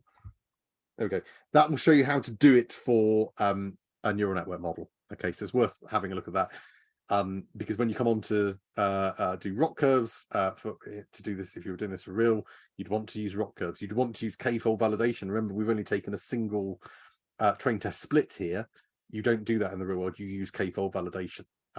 So again, these are all the things that you'd want to do to get that model performance up. And all sorts of other things that you could explore. Try changing the optimizer again. So one of the groups tried using leaky ReLU. I've not used that before, and so I assumed the same as they did. You could just type the word leaky in front of the word ReLU. Unfortunately, you can't. You can't do that. So again, I will also include a little link here, which shows you how to. Oh, hang on, sorry. Yeah, there it is. This is another link which will show you how to overwrite the method that allows you then, if you want to use leaky ReLU. Sorry if I can actually copy it. There we go. How to use leaky ReLU, because you can't just type the word leaky in front of ReLU, unfortunately. And explain that link will explain why, because ReLU is used as a shortcut, because ReLU is easy because it just says positive, use the value, negative, make it 0. Leaky ReLU is a bit different because you have to have a scale for negative values. So it's not, you can't just say, give me a leaky ReLU. You have to parameterize it. So we'll show you how to do it. You have to overwrite one of the methods, the internal methods, basically. Okay. I would advise, as I said, this is the most complicated, I think, the most complicated session of the training program. So I'd advise you, if you're interested in machine learning, go back and have a look at it in your own time. This afternoon session after lunch, don't worry, it is much easier than this morning. The synthetic data stuff will seem like a doddle compared to what you did this morning. There's no neural networks. We will do a little bit of the logistic regression stuff that we did last week, but only to show you the performance. But the actual technique that we'll be using is actually fairly straightforward. I will talk about a couple of other techniques broadly, how they work. but I won't be going into detail on those. So this afternoon is a bit lighter, which I'm sure you'll be pleased to hear. But if you are interested in machine learning projects, this is the stuff to get your head around, and use Mike's Titanic materials, because they will guide you through much more. We only cover a few of the notebooks here. He's got a whole wealth of stuff, and really, if you enjoy the thought of thinking, well, actually, I quite like to do a project where I just try things out, and I'll do it's a bit experimental. You build a model. I'm going to try playing around with the number of neurons, and now I'm going to try doing a completely different model. If that's attracts you, then I think that you'd get on well with a machine learning model, because that's essentially what you would do for a machine learning project. Anyway, let's stop there. Let's take a break for lunch. So we'll resume at 1:30, and we'll talk about synthetic data. Feel free to stay on the call. If you do stay on the call, just make sure you're muted and your microphones, sorry, you're muted and your camera's off. Otherwise, I will see you in 1 hour.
Okay, good afternoon, everyone. Welcome back. Hope you managed to have a restful lunch and not think about neural networks. Perhaps you never want to think about them again, and that's okay. Hopefully I didn't scare you off too much this morning. As I say, it's not... neural networks is one of those things, and I hope it gives you some confidence that I didn't understand them either the first time I was taught them. And it was only when years later when Mike got me to have a look at them and started to teach me neural networks, and I was quite reluctant at first. I thought, no, I'm not touching those things. I remember the headache they gave me last time. But Mike was an excellent teacher, and I've tried to make the training this morning a kind of combination of the way in which Mike taught me, and the way in which then I slotted everything into my brain using the sort of information I had before, and it's sort of a mixture of those things. But take heart, and I didn't get them the first time. They are complicated. They are incredibly powerful, and they're magical, wonderful things that you will find you'll be able to do some amazing stuff with potentially. But they are difficult to get your head around a little bit. The good news is, though, once you get your head around those concepts, hopefully one thing you did see this morning was that whilst the concepts were a little bit more complicated, actually a lot of the code was fairly straightforward, and you can, the thing to build the network is actually a few lines of code. And so the actual Python stuff, the technical stuff to do this, because of things like Keras, which sits on top of TensorFlow, makes things like this much easier. So it's not so much the Python stuff, it's just getting your head around how these things work. And of course, it's not helped by the fact that these are things that we don't fully understand how they work in the middle. So that always makes things a bit more difficult. But do go back and have a look. And as you see on the Module 7 channel, I've posted a link. If you find it helpful, I know a number of you, I heard we're going to sort of look back over the notes for this, which I think is a good idea, and work back through the notebook. If you want a friendly voice, the dulcet tones of Mike joining you to do that, have a look at that video. That video, it covers the same content. I use that as the basis for putting this morning's session together, but he will talk you through each aspect of that notebook bit by bit. So you can so the one he uses will be the markdown will look slightly different. The code will be the same. The markdown will look slightly different because I've added a load of stuff in to explain stuff. But Mike will be able to sort of talk you through those code cells, and it might help just having a second person talking through, and you can pause them as you're going through that. So do look at that as well. Okay, let's move on to this afternoon. You'll be pleased to know, I'm sure, that this afternoon is, as I said this morning, much lighter compared to you've done the hardest thing in HSMA now.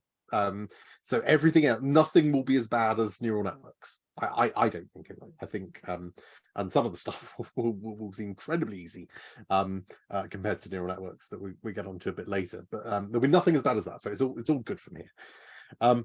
So this afternoon we're going to talk about synthetic data. Synthetic data is a really interesting area that's growing quite significantly now, and it's really useful if we want to be able to create data that isn't real for various reasons. And this afternoon I'm going to take you through. There are some quite complicated approaches for doing this, which I will mention briefly, but we're going to look at a fairly straightforward one that actually is really good. So as ever, let's start with the simple and see if that works first before we dive into anything else. So before I carry on, I will gratefully acknowledge Mike for basically this session came about because Mike was playing around with synthetic data last year and created this notebook, not for HSMA, just created this notebook as a thing. And I said, actually, I'd love to use that for HSMA. So I use that as the basis for putting this training together. So the content in terms of the notebook, that's from Mike's original stuff. You'll also find this notebook as part of Mike's Titanic material. So Mike is fantastic because he comes up with all these things that he explores and then puts them together in notebooks, which then the HSMA elves we sort of scurry in and take little bits of it and turn them into HSMA training sessions. So synthetic data, what do we mean by synthetic data? Well, synthetic data is basically data that is not real, fake data, if you like. Okay. Now, what we can do is, it's particularly useful in machine learning, to create synthetic data that isn't real. And we can use various methods, including some AI-based methods. We won't be looking at that today, but there are some AI. We can use AI methods to create data for AI models. But as I say, we won't be doing the AI stuff this afternoon. Why might we want fake data? Well, there's a couple of key reasons why you might want to do it that may well be applicable for stuff that you want to think about for your own work. The first is, we might want to share or publish, or both, data for use in a model, but we can't share the original data. And if you're working with patient data, obviously that's going to be a problem. So you might want to generate some synthetic data that you can share and that you can publish, because it's completely made up. Now, I should put in a big disclaimer at this point, because people often misunderstand this. That doesn't mean that you can just say, fantastic, in which case I will create some synthetic data for my project. I won't need to go through ethics or information governance or anything like that. I'm afraid that's incorrect, because the very process of creating your synthetic data requires modeling. So you're still using the original data in a model. So you're still going to need to go through whatever internal processes you need to do. But it will make things much easier then when you can actually openly share not only the model but the data. You could publish a paper, you could put it into a paper, because it's completely made up, the data you have. But the other reason, which you will commonly encounter if you're doing machine learning projects, is because we might not have enough data for a particular outcome in our model, and we need to create more to improve the performance of the model. So we talked in one of the earlier sessions about the problem where we might be trying to predict, which patients are going into being admitted to hospital in the next 7 days, and we've got thousands upon thousands of records that we're going to try and learn from, but only a very small percentage of those patients are going to end up in hospital in the next 7 days. Of course, otherwise everything would be a complete disaster.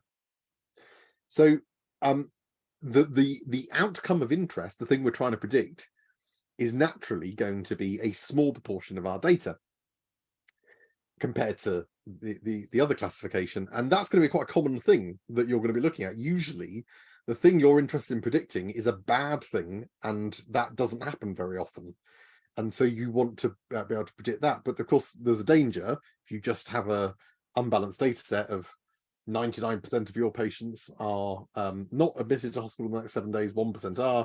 As we said, it's very easy to train a model to just say, well, no one goes into hospital because I'll be right 99% of the time. So one way in which you can try and improve things is to rebalance your data. And that might mean essentially having more examples of your outcome of interest. Now, it might be that you can get more data, but that might not be practical, or it might be that the data then goes back into the past too much and things have changed too much for that to be useful. So it might be that you're going to need to think of other ways in which you're going to create data that is based on real data, but which you're fabricating to boost one of your classifications. So that can be a really useful technique for essentially trying to rebalance your data, and very useful for machine learning. There's some great examples of synthetic data in action. One of the most famous is this website here. This person does not exist. If you click on that link, it will show you a photo of a person that does not exist. This person here does not exist. That was taken from that website. An artificial intelligence model has created that person. They do not exist, and it's quite fascinating. And you can start to see, as you get used to it, you start to see little clues in some of the stuff. You can see if you look very closely, there's a little bit of a sort of wonkiness on the end of the glasses there. But I mean, if you just showed that photo to someone, I highly doubt they'd go, "Hang on, that isn't a real person." It's pretty convincing. But maybe you're not interested in creating more fake people, but you're interested in creating more cats. Who wouldn't be interested in that?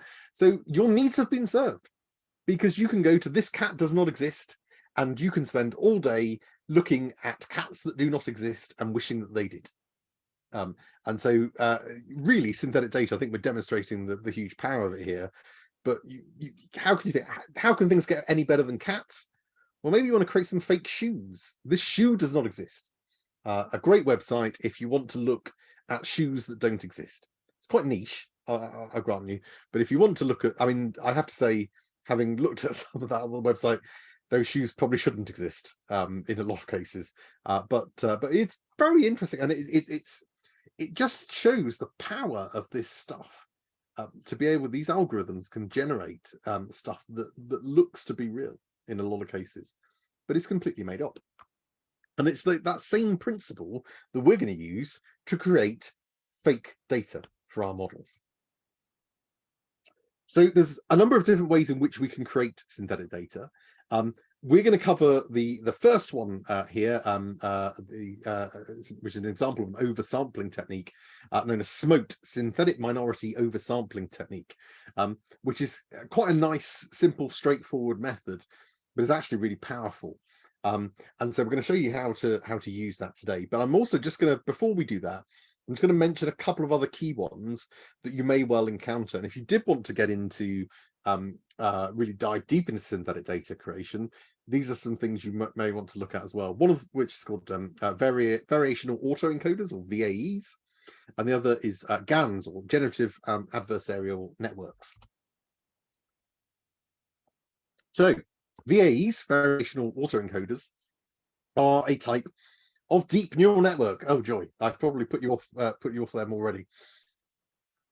Basically, they are, well, they're pretty complex, but they essentially work using a kind of two-step structure in which they try to decode the distribution of the original data and then re-encode it again using that distribution to try and minimize the error when it's trying to reconstruct it, but also maximize the variance of the distribution in the encoding layer. Now, these are competing objectives. Essentially what it's trying to do is it's trying to say create stuff that is as close as possible to real stuff, but also as different as possible while still being close. Okay, so they're competing objectives. So it learns to basically create data that is a good fake, that is close enough that you think it's real, but is not identical and not too close to actually a real data point. Okay, they're quite widely used. If you want to know more about variational autoencoders, there's quite a nice couple of links here. The visualization here is from the second link, so they explain it as nicely as possible, I think, for something like this. But they're quite a nice little starting point if you want to learn a bit more about variational autoencoders. But it's basically it breaks up the data, and then it's got competing objectives to try and reassemble it such that it follows the original distribution as much as possible, but also tries to maximize the variance so that it creates data that looks good, but not too good. Then we've got these things called GANs, generative adversarial networks. I love these things. I think I just love the principle of them. So basically, in a generative adversarial network, you've got two neural networks that are working competitively. You've got one that's called a generator and one that's called a discriminator. So what the generator does is it tries to create synthetic data, fake data, gets given a random sample of real data, and it tries to create synthetic data from it. It then passes that over to the discriminator. The discriminator is presented with the synthetic data that the generator has created, as well as a sample of real data, but it doesn't know which is which. So the discriminator's job is to try and work out which sample is the real data and which sample is the fake data. Now, crucially, the two networks are linked during training. So the generator knows how the discriminator is making decisions. And because of that, it will gradually get better. And the discriminator then gradually gets better at discriminating between the two. So they essentially reinforce each other. It's like a reinforcing loop where the generator gradually gets better at creating fake data, but then the discriminator is gradually getting better at telling the difference, which causes the generator to get better at trying to outfox it, and then it goes back to the discriminator, which is getting better, and you have this wonderful reinforcing effect where they're essentially trying to outsmart each other. And it's a bit like sort of thinking in real world terms about hackers and people that write security software, and they're trying to outfox each other by getting one's trying to outsmart the other all the time, and it's that constant reinforcing effect. So GAN's a fantastic setup for doing this kind of stuff, where we know the neural network is incredibly powerful. We talked about that this morning, so why not get them to compete against each other and use that sort of competitive structure to make them try and better each other. So those are two AI-based approaches that we can use, but the one we're going to talk about this afternoon has nothing to do with neural networks. You will be delighted to hear. Instead, we're going to use a fairly simple method called SMOTE, the synthetic minority oversampling technique. So SMOTE is an example of an oversampling, or sometimes referred to as a data augmentation approach, and it's quite commonly used for creating synthetic data, for particularly for the problem where you've got an underrepresented class in your data. So exactly the kind of issue that you're likely to face in a lot of your, if you're doing a machine learning project, likely what you're going to encounter, I suspect. Now, the way in which SMOTE works is it creates brand new data points that are close but not identical to existing data points. And what that allows us to do is then expand the number of data points that we can use. Or, of course, if we want to use it for the first purpose that we talked about, where we want to use synthetic data instead of real data, we can use those synthetic data points instead. And that's what you're going to do this afternoon. You're going to, in the exercise we come on to, you're going to take the Titanic data that you've now got used to using, and then try and create some synthetic data and use that in a logistic regression model, just like you did last week, instead of the real Titanic data, and see how well it performs.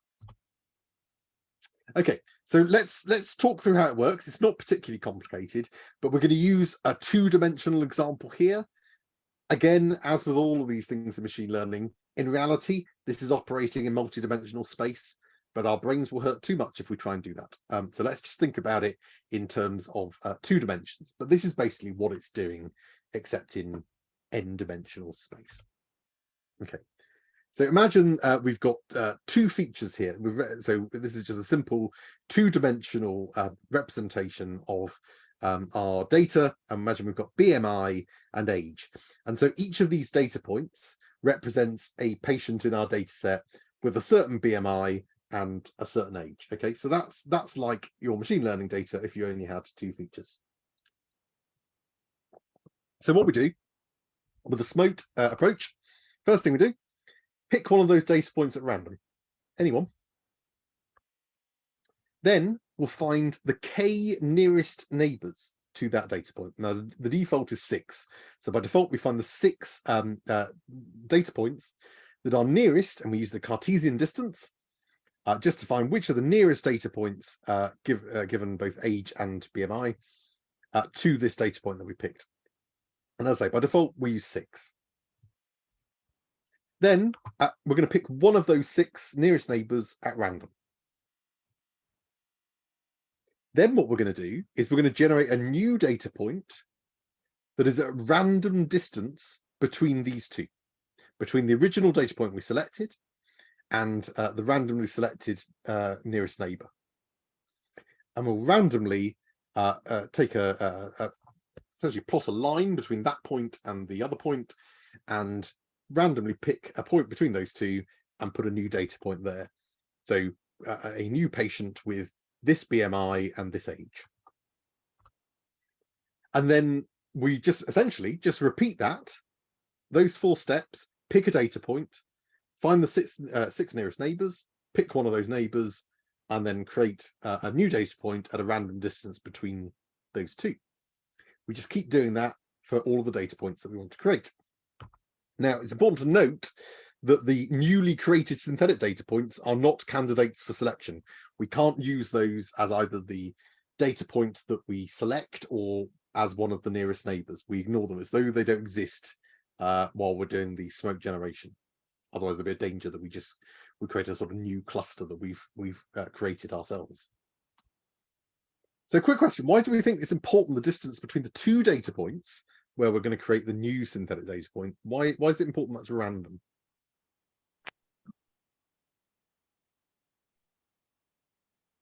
So you can't reverse engineer. Precisely that. Yeah.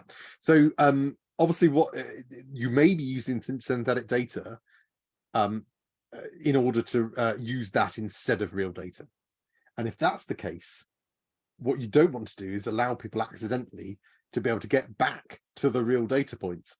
And if you had it so that it was consistently, you were following consistent rules and had it so that, you know, it was always exactly halfway between the two or something like that, then somebody could reverse engineer that and then work out how to get back to the real data. So you don't want that. So we keep everything random. We randomly set a point. We randomly pick one of the neighbors. We randomly assign a distance between the two. This SMOTE method can't make outliers though, can it? Well, it can. Well, if you've got yes, no, it can, because if you've got a data point that's sort of, you know, right up in the reaches, and then it picks another. Well, I suppose no. It can't be any further out than the furthest point. No, it can't. You're right. Yeah, no, it can't. Just trying to think. So I mean, I guess it depends on what you wanted to use that for. Usually with, remember, if you're plugging it into a machine learning model, which is typically why you do this, those outliers do, well, it depends what you do. If they do get represented, because when we either normalize or standardize the data, we account for them. In reality, though, if you've got the odd outlier, it's going to make no difference to your machine learning algorithm, because it learns it's not important to it. So it won't. So it would only happen if you had a cluster of outliers, in which case they would be equally likely to be picked and have nearest neighbors that are in that outlying area, if you like. So for the purposes for which you're using this, I don't think it would matter.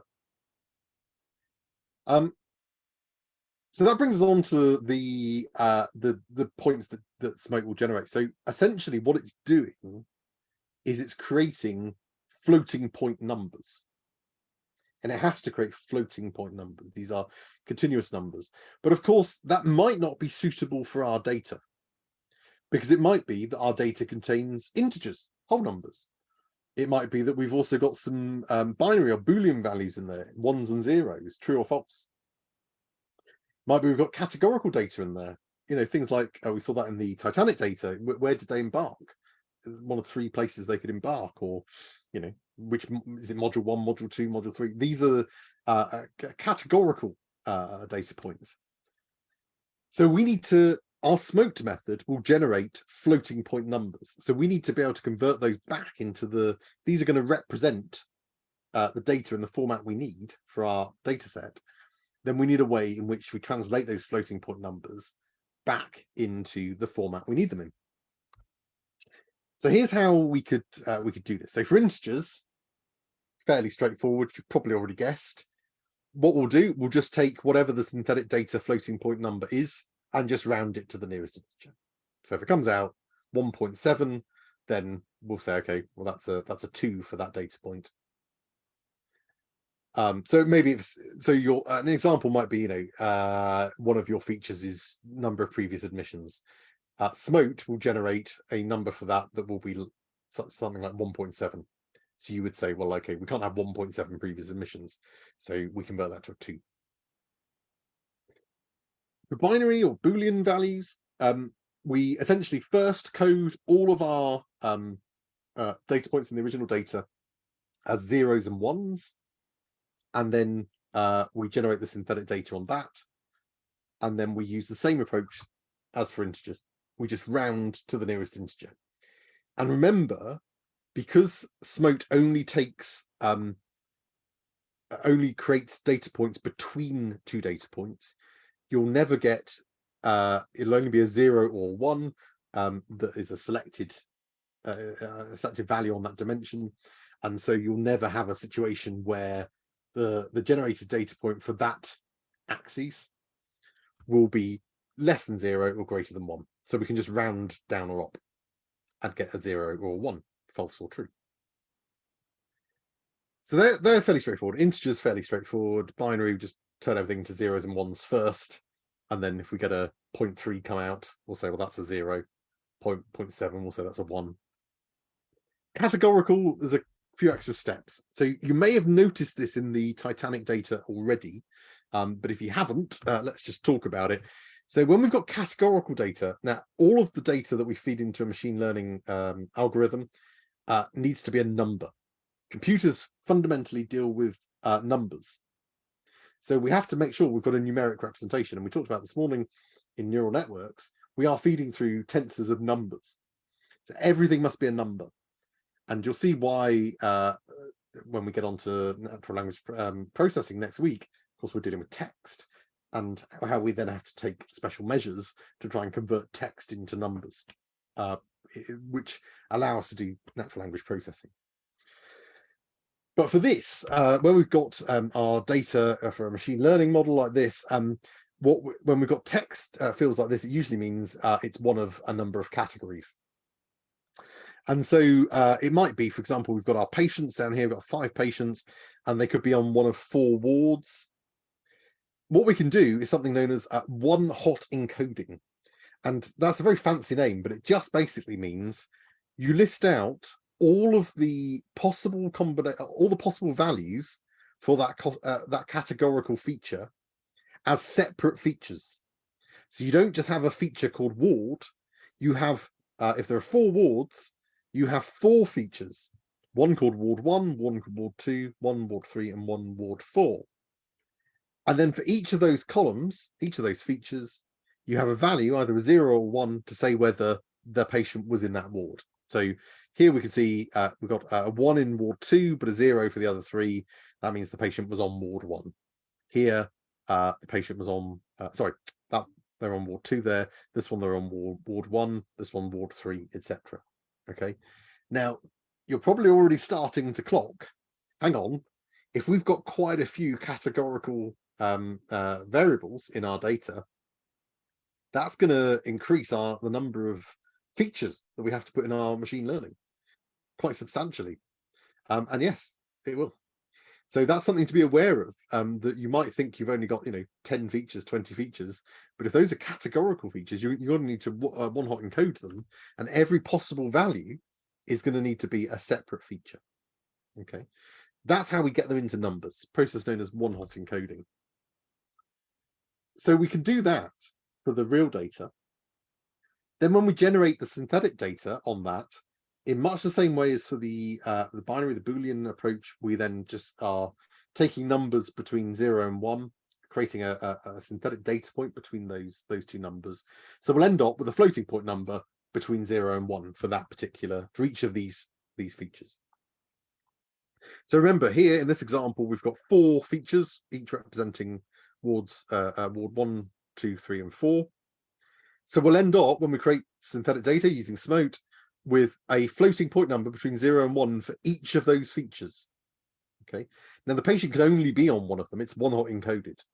So the approach we use is to then take find the highest value amongst those one-hot encoded features, and say, well, that's the one that will one-hot encode. So we'll make that a 1, and everything else will become a 0. Okay. So we take whatever the highest number is that's been generated by SMOTE for those features. You cast that as a 1, and then everything else we make a 0. So in this case, the value 0.98761 is the highest synthetic value that we created using SMOTE for these 4 features. So we'll say that this fake patient was on ward 3.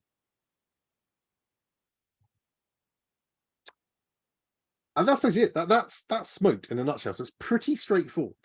You're just going through that process of picking a point at random, then finding its k nearest neighbors, by default 6, picking one of those at random, then taking generating a synthetic data point somewhere between those two things, and then repeating that until you've got however many data points you want. So the actual process is pretty straightforward. So how are we going to do this? We can use a Python package called imbalance learn. Imbalance learn is a nice little package. It's got lots of tools and techniques that allow us to do things about imbalanced data sets. And one of them is to use SMOTE, the approach we've just talked about. And that particular implementation of SMOTE is the one that I've just described here. It's the imbalance learn one. So hopefully you've all pip installed that.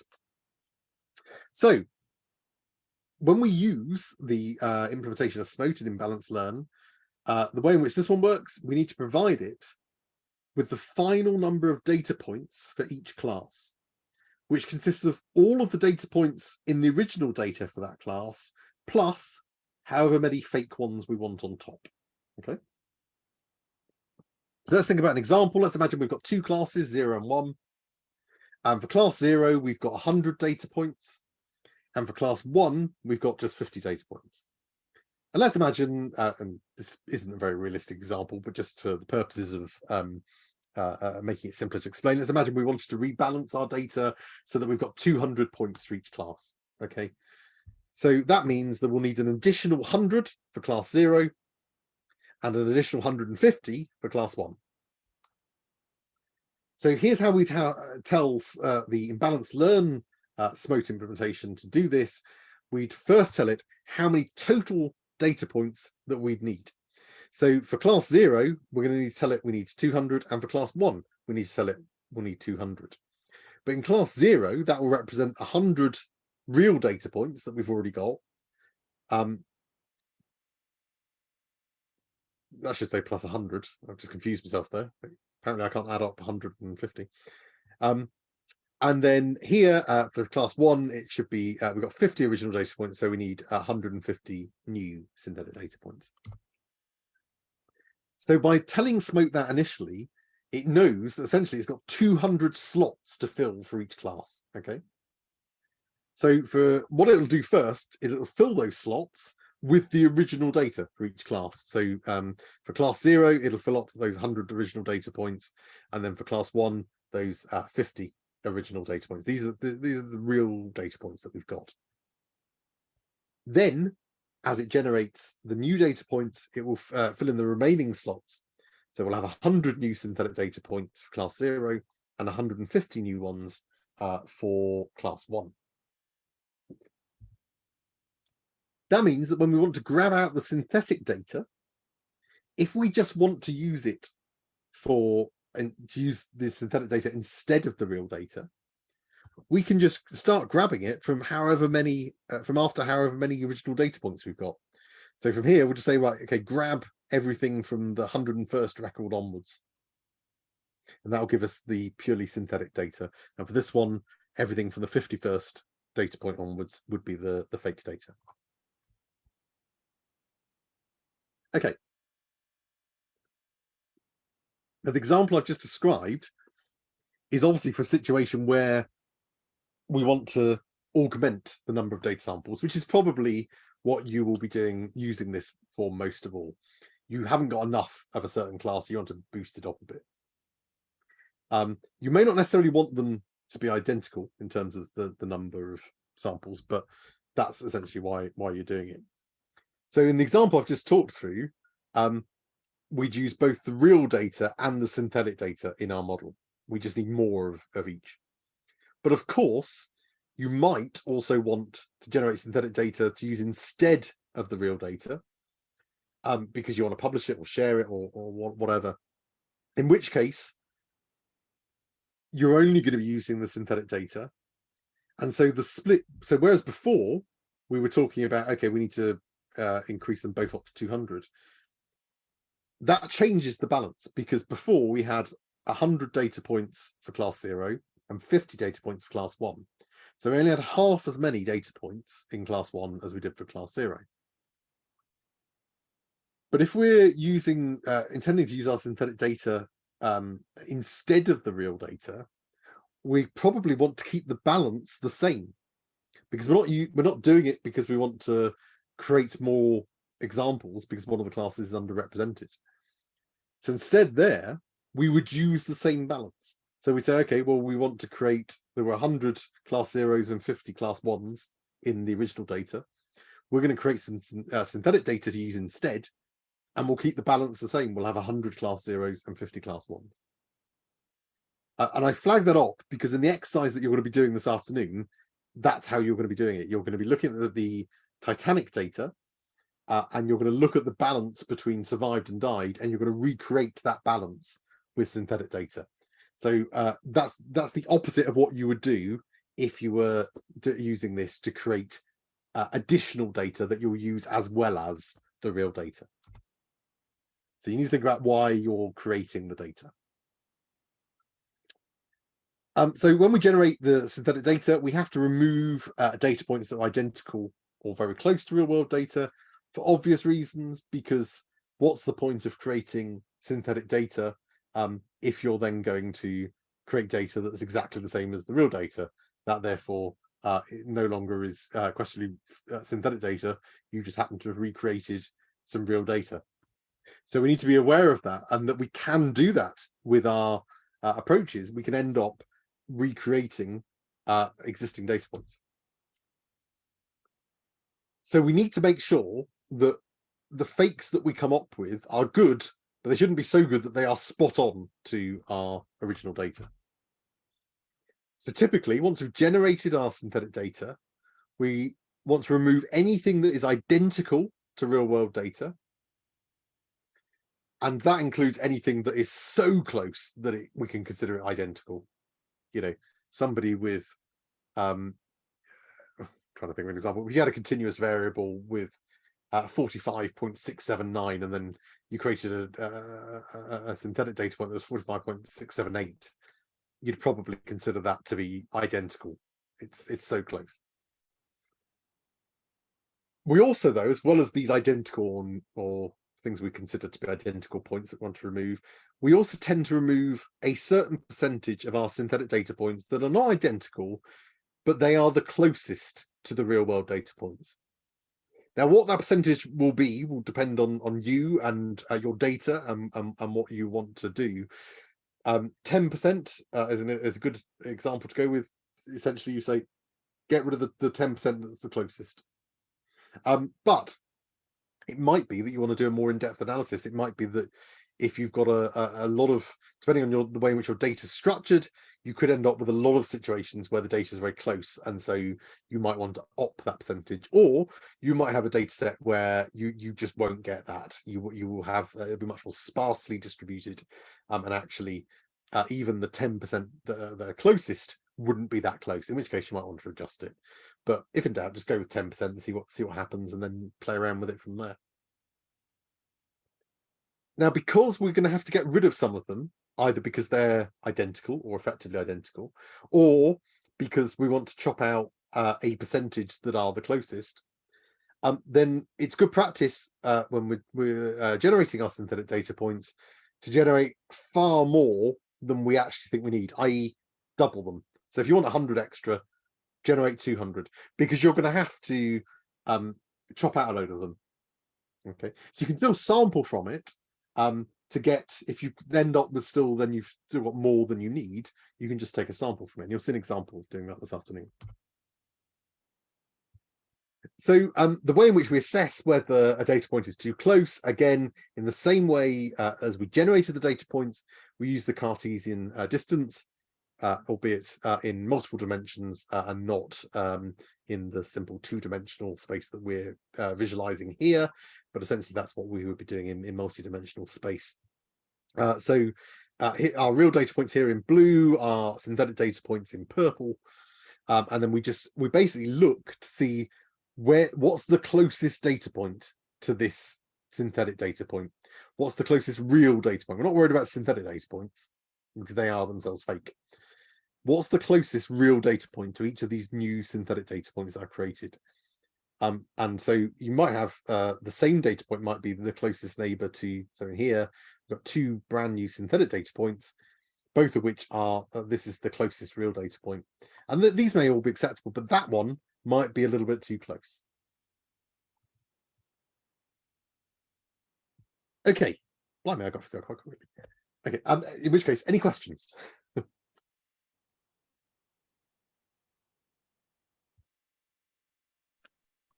Can I ask about missing values? Yeah. If you were trying to duplicate a data set which included some missing data, so clinical data often has missing values. Are there models to replicate missing data, or? So you can, you would have to, so for any machine learning application, you can't have missing data. So you have to fill in that data somehow. In Mike's workbooks, he takes you through some various methods, including the methods that we used for the Titanic data. So you can see how that data was imputed. And there's various different ways of doing it. You could technically use synthetic data to fill in the gaps. You could use synthetic data as an approach to fill in gaps for missing data, but just be wary about using synthetic data on itself too much. So if you've got a lot of missing data, you could create some synthetic data to fill in the gaps, but then if you're then going to use that to create synthetic data, you're creating fake data from fake data, and it gets a little bit messy. So, but I mean, essentially any method that you use to impute missing data is effectively generating fake data because you don't have the real data. So you do need, for machine learning, you need complete data sets for any machine learning application, including for synthetic data as well. Okay. Yeah, there's a hand up, sorry. Hi. Is there a minimum number of real data records you need, or data points you need to create synthetic data? No. It'll I guess, yeah, you'd need two, I suppose, is the minimum. But yeah, otherwise it won't work. But no, ideally though, you want to, I mean, you're gonna essentially you're using it as a sample. So the synthetic data creation is in itself a modeling process. So as with any modeling, the more representative the data you've got, the better your synthetic data will be. So that means if you've got a larger sample, then it's probably a better representation of the real data. So if you've got more, well, if usually you're using synthetic data to fill in the gaps, so or to boost up a class. So if you've got more real data, you tend to use that first. But if you still need more on top of that, then you would use synthetic data for that. But yeah, there's no guidance there. Okay. Yeah. Thanks. Any other questions? No? Okay. In which case, have a go. So what I'm going to do, we're going to open up the breakout rooms. You have a nice long time to have a look at this exercise as well. It's much lighter than this morning. So the first thing, much as you did this morning, somebody share the screen and sort of talk through it as a group, make sure you're understanding how this all works. So you're going to first work through the 30 synthetic data SMOTE notebook. Let me bring that up a moment so you can see it. So it's this one here. It'll go through some of the concepts that we talked about. There's a few extra links that you can look at in your own time, but then it'll go through and start talking through the code. Now, a lot of the stuff at the start will be stuff you've seen now twice already around the loading in the data, separate, because the Titanic data you'll be using, separating the data into training test bits. So there's not a lot of explanation around that. Just make sure you're okay before you click on, but you've seen this, it's no different to what you've seen before. But as you go on, the explanations get a bit more extensive. So just make sure you're reading through and understanding everything there. Once you're happy with that notebook and you've gone through everything, then as a group, I want you to then generate some synthetic data for a new data set, and you're going to use it to create to train a logistic regression model, and you're going to compare the accuracy of using the real data versus the data you've synthetically created, and you can see how it compares. You'll get a glimpse of doing that for the Titanic data in this first part, but then you're going to have a go at doing it for this other data. Now, it's stroke data again, but this is completely different stroke data to the stuff you're using for the last 2 sessions.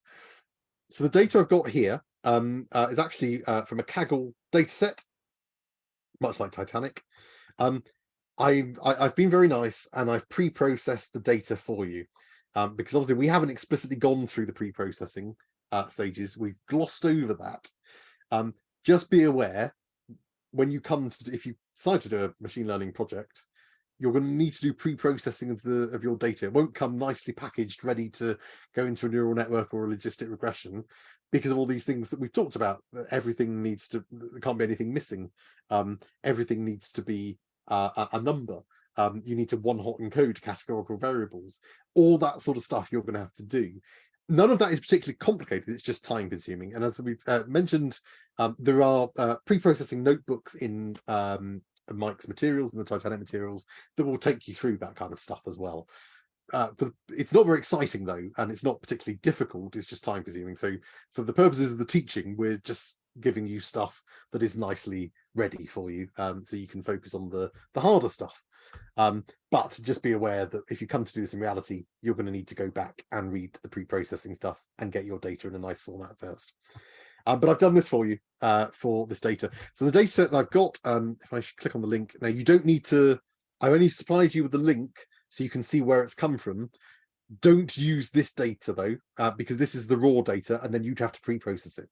So I've actually supplied you with the pre-processed data. So basically this is a data set which is used to predict whether a patient's likely to get a stroke based on input parameters like gender, age, various diseases, and smoking status. And so let's bring up the data. So in your data folder, subfolder for today, you've got 2 CSV files. One of them is called process data, one is called process stroke. Process data, that's the one you'll be using for the first one as you walk through the Titanic example. Okay, you'll be very familiar with this data now. You've seen it 100 times. When you then come on to the second part of the exercise for the stroke data, this is the stroke data. Let me just shut that down. This is the stroke data, and it'd be worth having a look through and make sure you understand all of these columns, because there's a bit more to it actually than some of the Titanic stuff. So have a look through that first. But you're basically going to use that new stroke data. You're going to plug that into a logistic regression model first, see if you can predict whether somebody has a stroke or not, and then create synthetic data from that real data, and then plug that into the logistic regression model and see how the performance compares. Essentially, you're going to do the logistic regression twice, once on the real data and once on fake data that you've created. So yeah, have a look at that. Make sure you have a look at the CSV file as well, so that you can see what the data looks like. You should always do that before you start with any machine learning or synthetic data generation as well. Now, I've been a little bit kinder for this one as well. You can either, when you come on to that second part, you can either just create a brand new notebook and put it all in there, or I've supplied you with a template here, which you can just fill in the cells, and it's even got a few clues because some of the bits have got more than one cell. So it'll take you through. This is the process you're going to need to go through for that particular exercise. You just need to fill in the code. Okay, I'll stop talking. So it's now 2:20. I'll give you however long you need basically to do this. I'm hoping you should be able to do it in about an hour and a half-ish, but take a 10-minute break in there somewhere as well. So we'll aim to resume about 4. There's no more teaching content, but we will just ask you to present some of your models. That was the other thing I was going to say. So I've also set up, and I'll put a link in Slack. There's also another repository here where you can upload your solutions. So I'll put that link in there. I have written a solution for this one this afternoon as well, which I'll share after the session. But I think it's quite nice to get you to upload these things that other people can see. I mean, it was great to see this morning somebody's one of the groups at Spectrum have improved the performance, managed to get a bit higher using a leaky ReLU. So that's stuff that's really nice for the other groups to have a look at too. So upload them there. I'll put the link up a little bit closer to the time. Okay, we'll stop there and I'll open up the breakout rooms. go and create some fake data, and then we'll resume about 4ish. If you've all finished before that, fine, and we'll bring you back a bit sooner. But have a go at creating some fake data. Have a go at the first part of the exercise through Titanic. Make sure you understand how it works, then have a go at it yourself. Okay, stop there, and I'll float around and see if you need any help.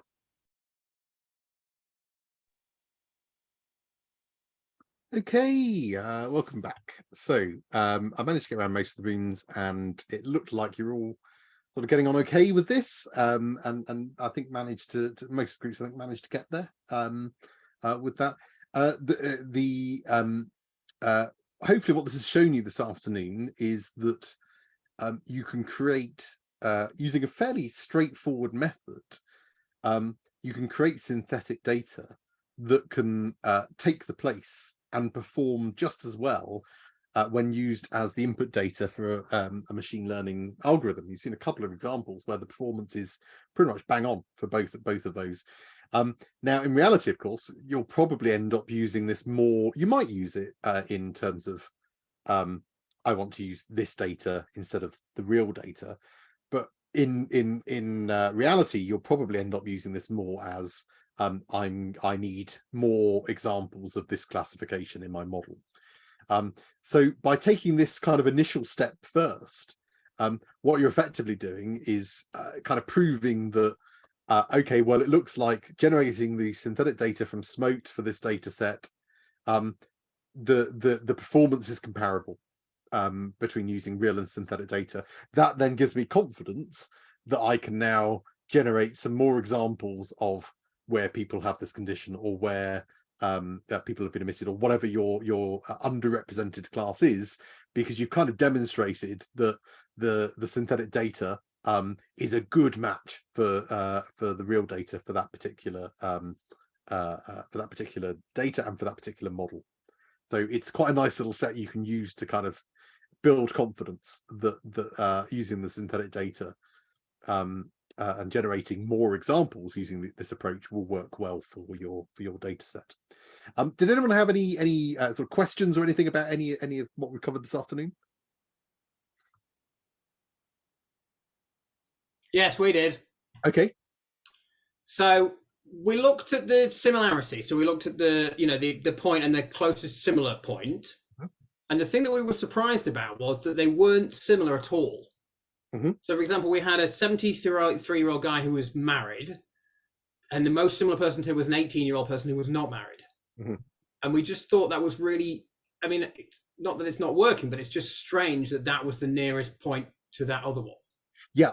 So there's a few things to bear in mind with that. So I presume that was on your on the stroke data. Yeah. Yes. Yeah.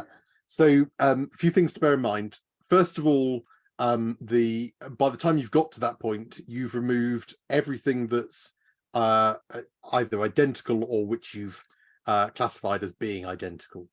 Then you've removed another 10%. So all of the you've only got the 90% that are a bit further away. So you've removed anything that is really close, and the 10% that's just behind that. The other thing to say is that with the stroke data in particular, you'll probably notice, so when you did the Titanic data, I think it's about 15% roughly that you'll probably get that where the data was identical, the synthetic data points.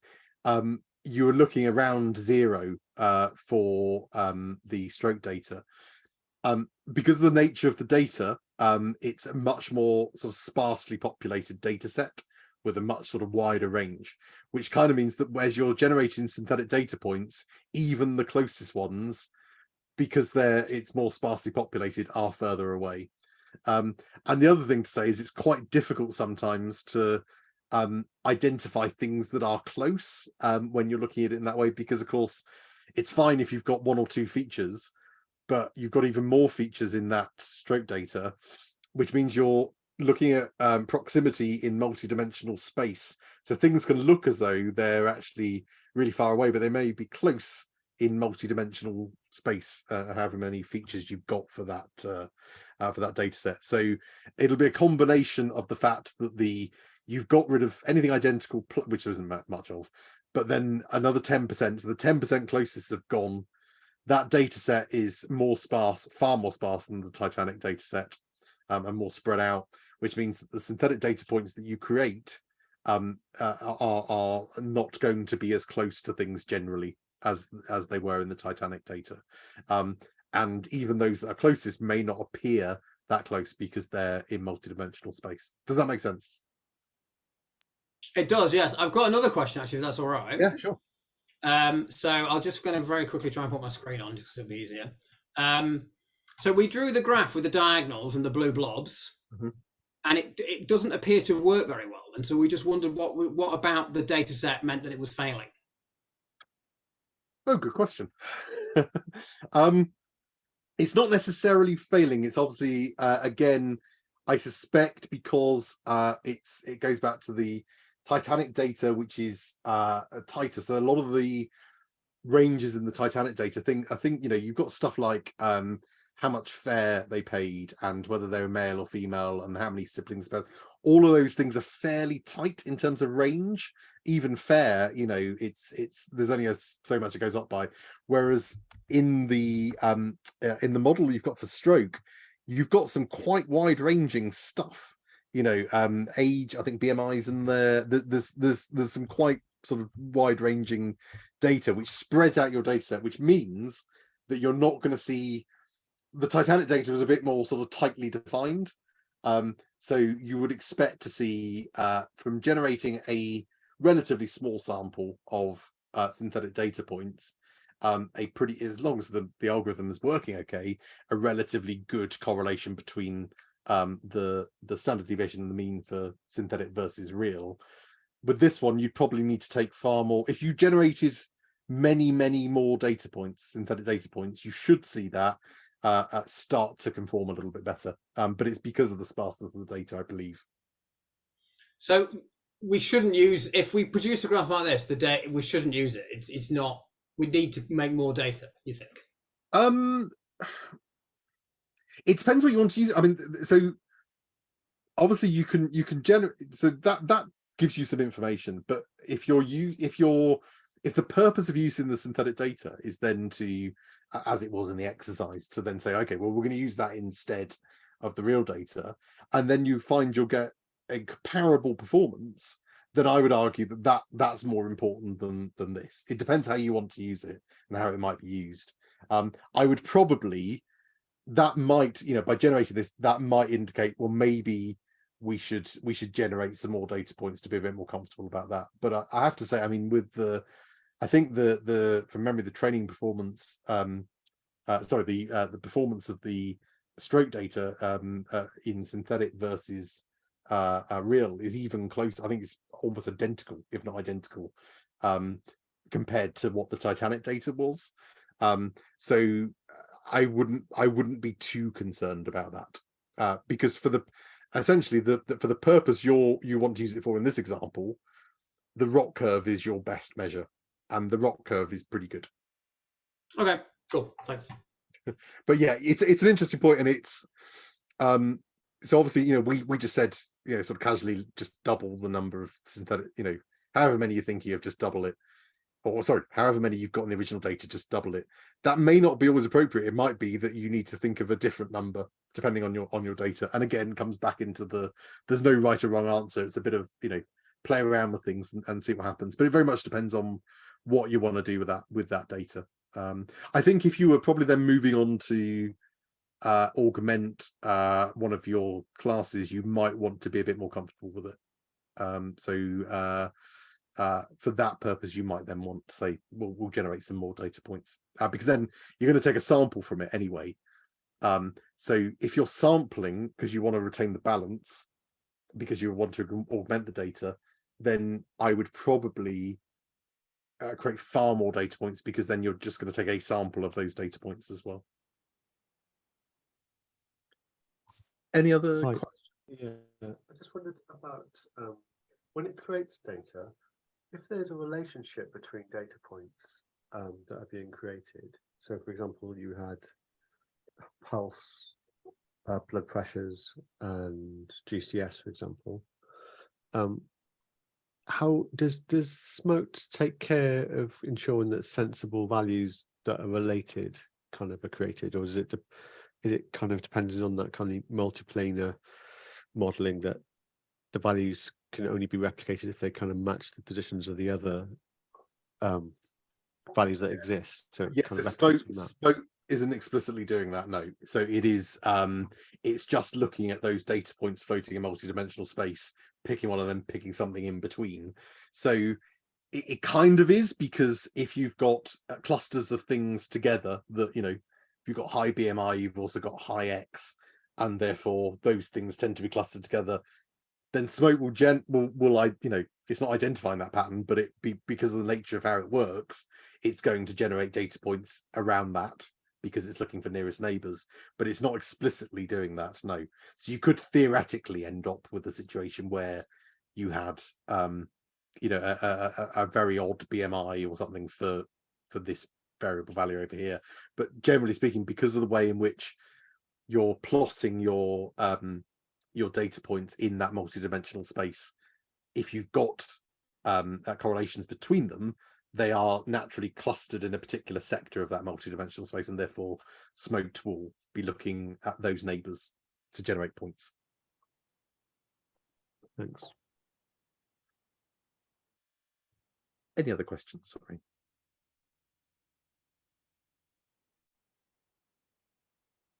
Okay. Well, what I'd suggest is you have a look back through that, and so we haven't quite finished the machine learning module. We're going to put it on pause for a moment. So next week we're going to start looking at natural language processing, which will use some of the concepts of the machine learning, although except for the sentiment analysis, not quite so explicitly. And next week we're going to use a package called Spacey, which uses something called transformers, which I will explain, but you don't need to worry about how it works underneath. You'll find Spacey is very easy to use, but we'll go through some of the concepts of that. There will be one more machine learning module, one more machine learning session that will take place I think it's in March next year or the end of February. That will be a brand new session on reinforcement learning. It'll be a bit more of this is quite an interesting and fun thing, which you might adopt for your projects, but is a bit more exploratory, so probably not. So hence why we've put it at the end as a bit more of a look. This is quite interesting, isn't it? And this might be something you want to, you know, perhaps you might explore it if you're doing a machine learning project, but it probably wouldn't be the focus. Maybe it would. Yeah, other than that, we've kind of gone through the machine learning stuff. What I will say, just to be very clear, and I did say this at the start, we in no way can teach you everything about machine learning. We didn't need to dedicate the entire HSMA training just to machine learning if we were to do that. However, what we have provided you with is the links to Mike's Titanic Materials. I would strongly advise, if you're interested in learning about all the other stuff, the random forests and the things about we've already pointed to around rock curves and cave-hole validation, there's stuff in there around I think Mike's added stuff around Shapley values, etc. and in there now. I would highly advise looking through that stuff, and you can work through it in order, and it'll take you through from here's how the basic principles, which you should now be much more familiar with, to how you pre-process the data, which we haven't covered because it's easy, it's just boring, but you will, if you're going to do a machine learning project, you'll need to do that. So a lot of the teams last year that did machine learning projects ended up reading through quite a few of Mike's materials. They're very easy to read, and it will dive into areas that we don't cover. So we just give you a bit of an overview of machine learning, the principles of machine learning, and show you a couple of examples using logistic regression, as we did last week, and then neural networks this week, and then talk a little bit about synthetic data. But there's lots more stuff that you can do, and Mike's even adding stuff. He may have even added it. I can't remember if he's added it to the live one yet, but around, you know, optimizing your parameters, hyper parameters. There's all sorts of stuff that you can dive into, and it's very easy to read. And because you've already gone through the these kind of basics sessions and been exposed to some of this stuff, you'll find particularly some of the early stuff very easy to follow along. So if you're interested in machine learning, I'd advise having a look at some of that stuff. The other thing I'd say, though, again, I reiterate throughout the course, you don't need to be an expert in everything. If you've concluded after these sessions, it's very interesting, Dan, thanks, but machine learning isn't for me, that's fine. There's plenty of other things that you can enjoy. We did discrete event simulation before. We're going to do natural language processing next week. We're going to cover agent-based simulation. We're going to cover whole systems modeling using both system dynamics and network analysis. We're going to do geographic modeling. We're going to do forecasting. You don't need to be an expert in everything. We cover everything that we do in the team so that you are aware of what these methods can do, and you're kind of presented with a smorgasbord of stuff that you can pick from. But in reality, when it comes to your projects, you're going to pick probably one of those things, maybe with diving into something else as a little side bit, but you're going to focus on one of those things. So pick the stuff that you enjoy the most and get on with the most. That's my overall advice for this. But I would also say, conversely to that, neural networks are not easy to understand, but they are fascinating and hugely powerful and interesting. So if you didn't get it this morning, don't panic, that makes you a normal person. You will, if you go back and have a look at it, it will eventually slot into place, and it is a fascinating area. So if you are still interested in machine learning, then I'd encourage you to look back over that and look at Mike's other materials, because it's a really interesting area. Okay, we'll close off there, a little bit early today, and I've already put up the instructions for next week. Make sure that you install the stuff you need to install Spacey via pip install and package called Word. Oh, did I put that in? Yes, I did. Word Cloud. You also need to do something which you haven't done before, which is downloading a Spacey model. I've told you how to do that. It's very easy, but you must install Spacey first, otherwise it won't work. And then you download one of the pre-trained models. I'll explain more about all of that next week when we talk about words and what we can do with our text data. Okay, let's close off there. Have a good week, everyone. Just to say as well, we've got an event tomorrow, so the recording unfortunately won't go up tomorrow, but I'll hope to get up on Thursday for you. Brilliant. Thanks, everyone. See you next week. Thank you, Dan.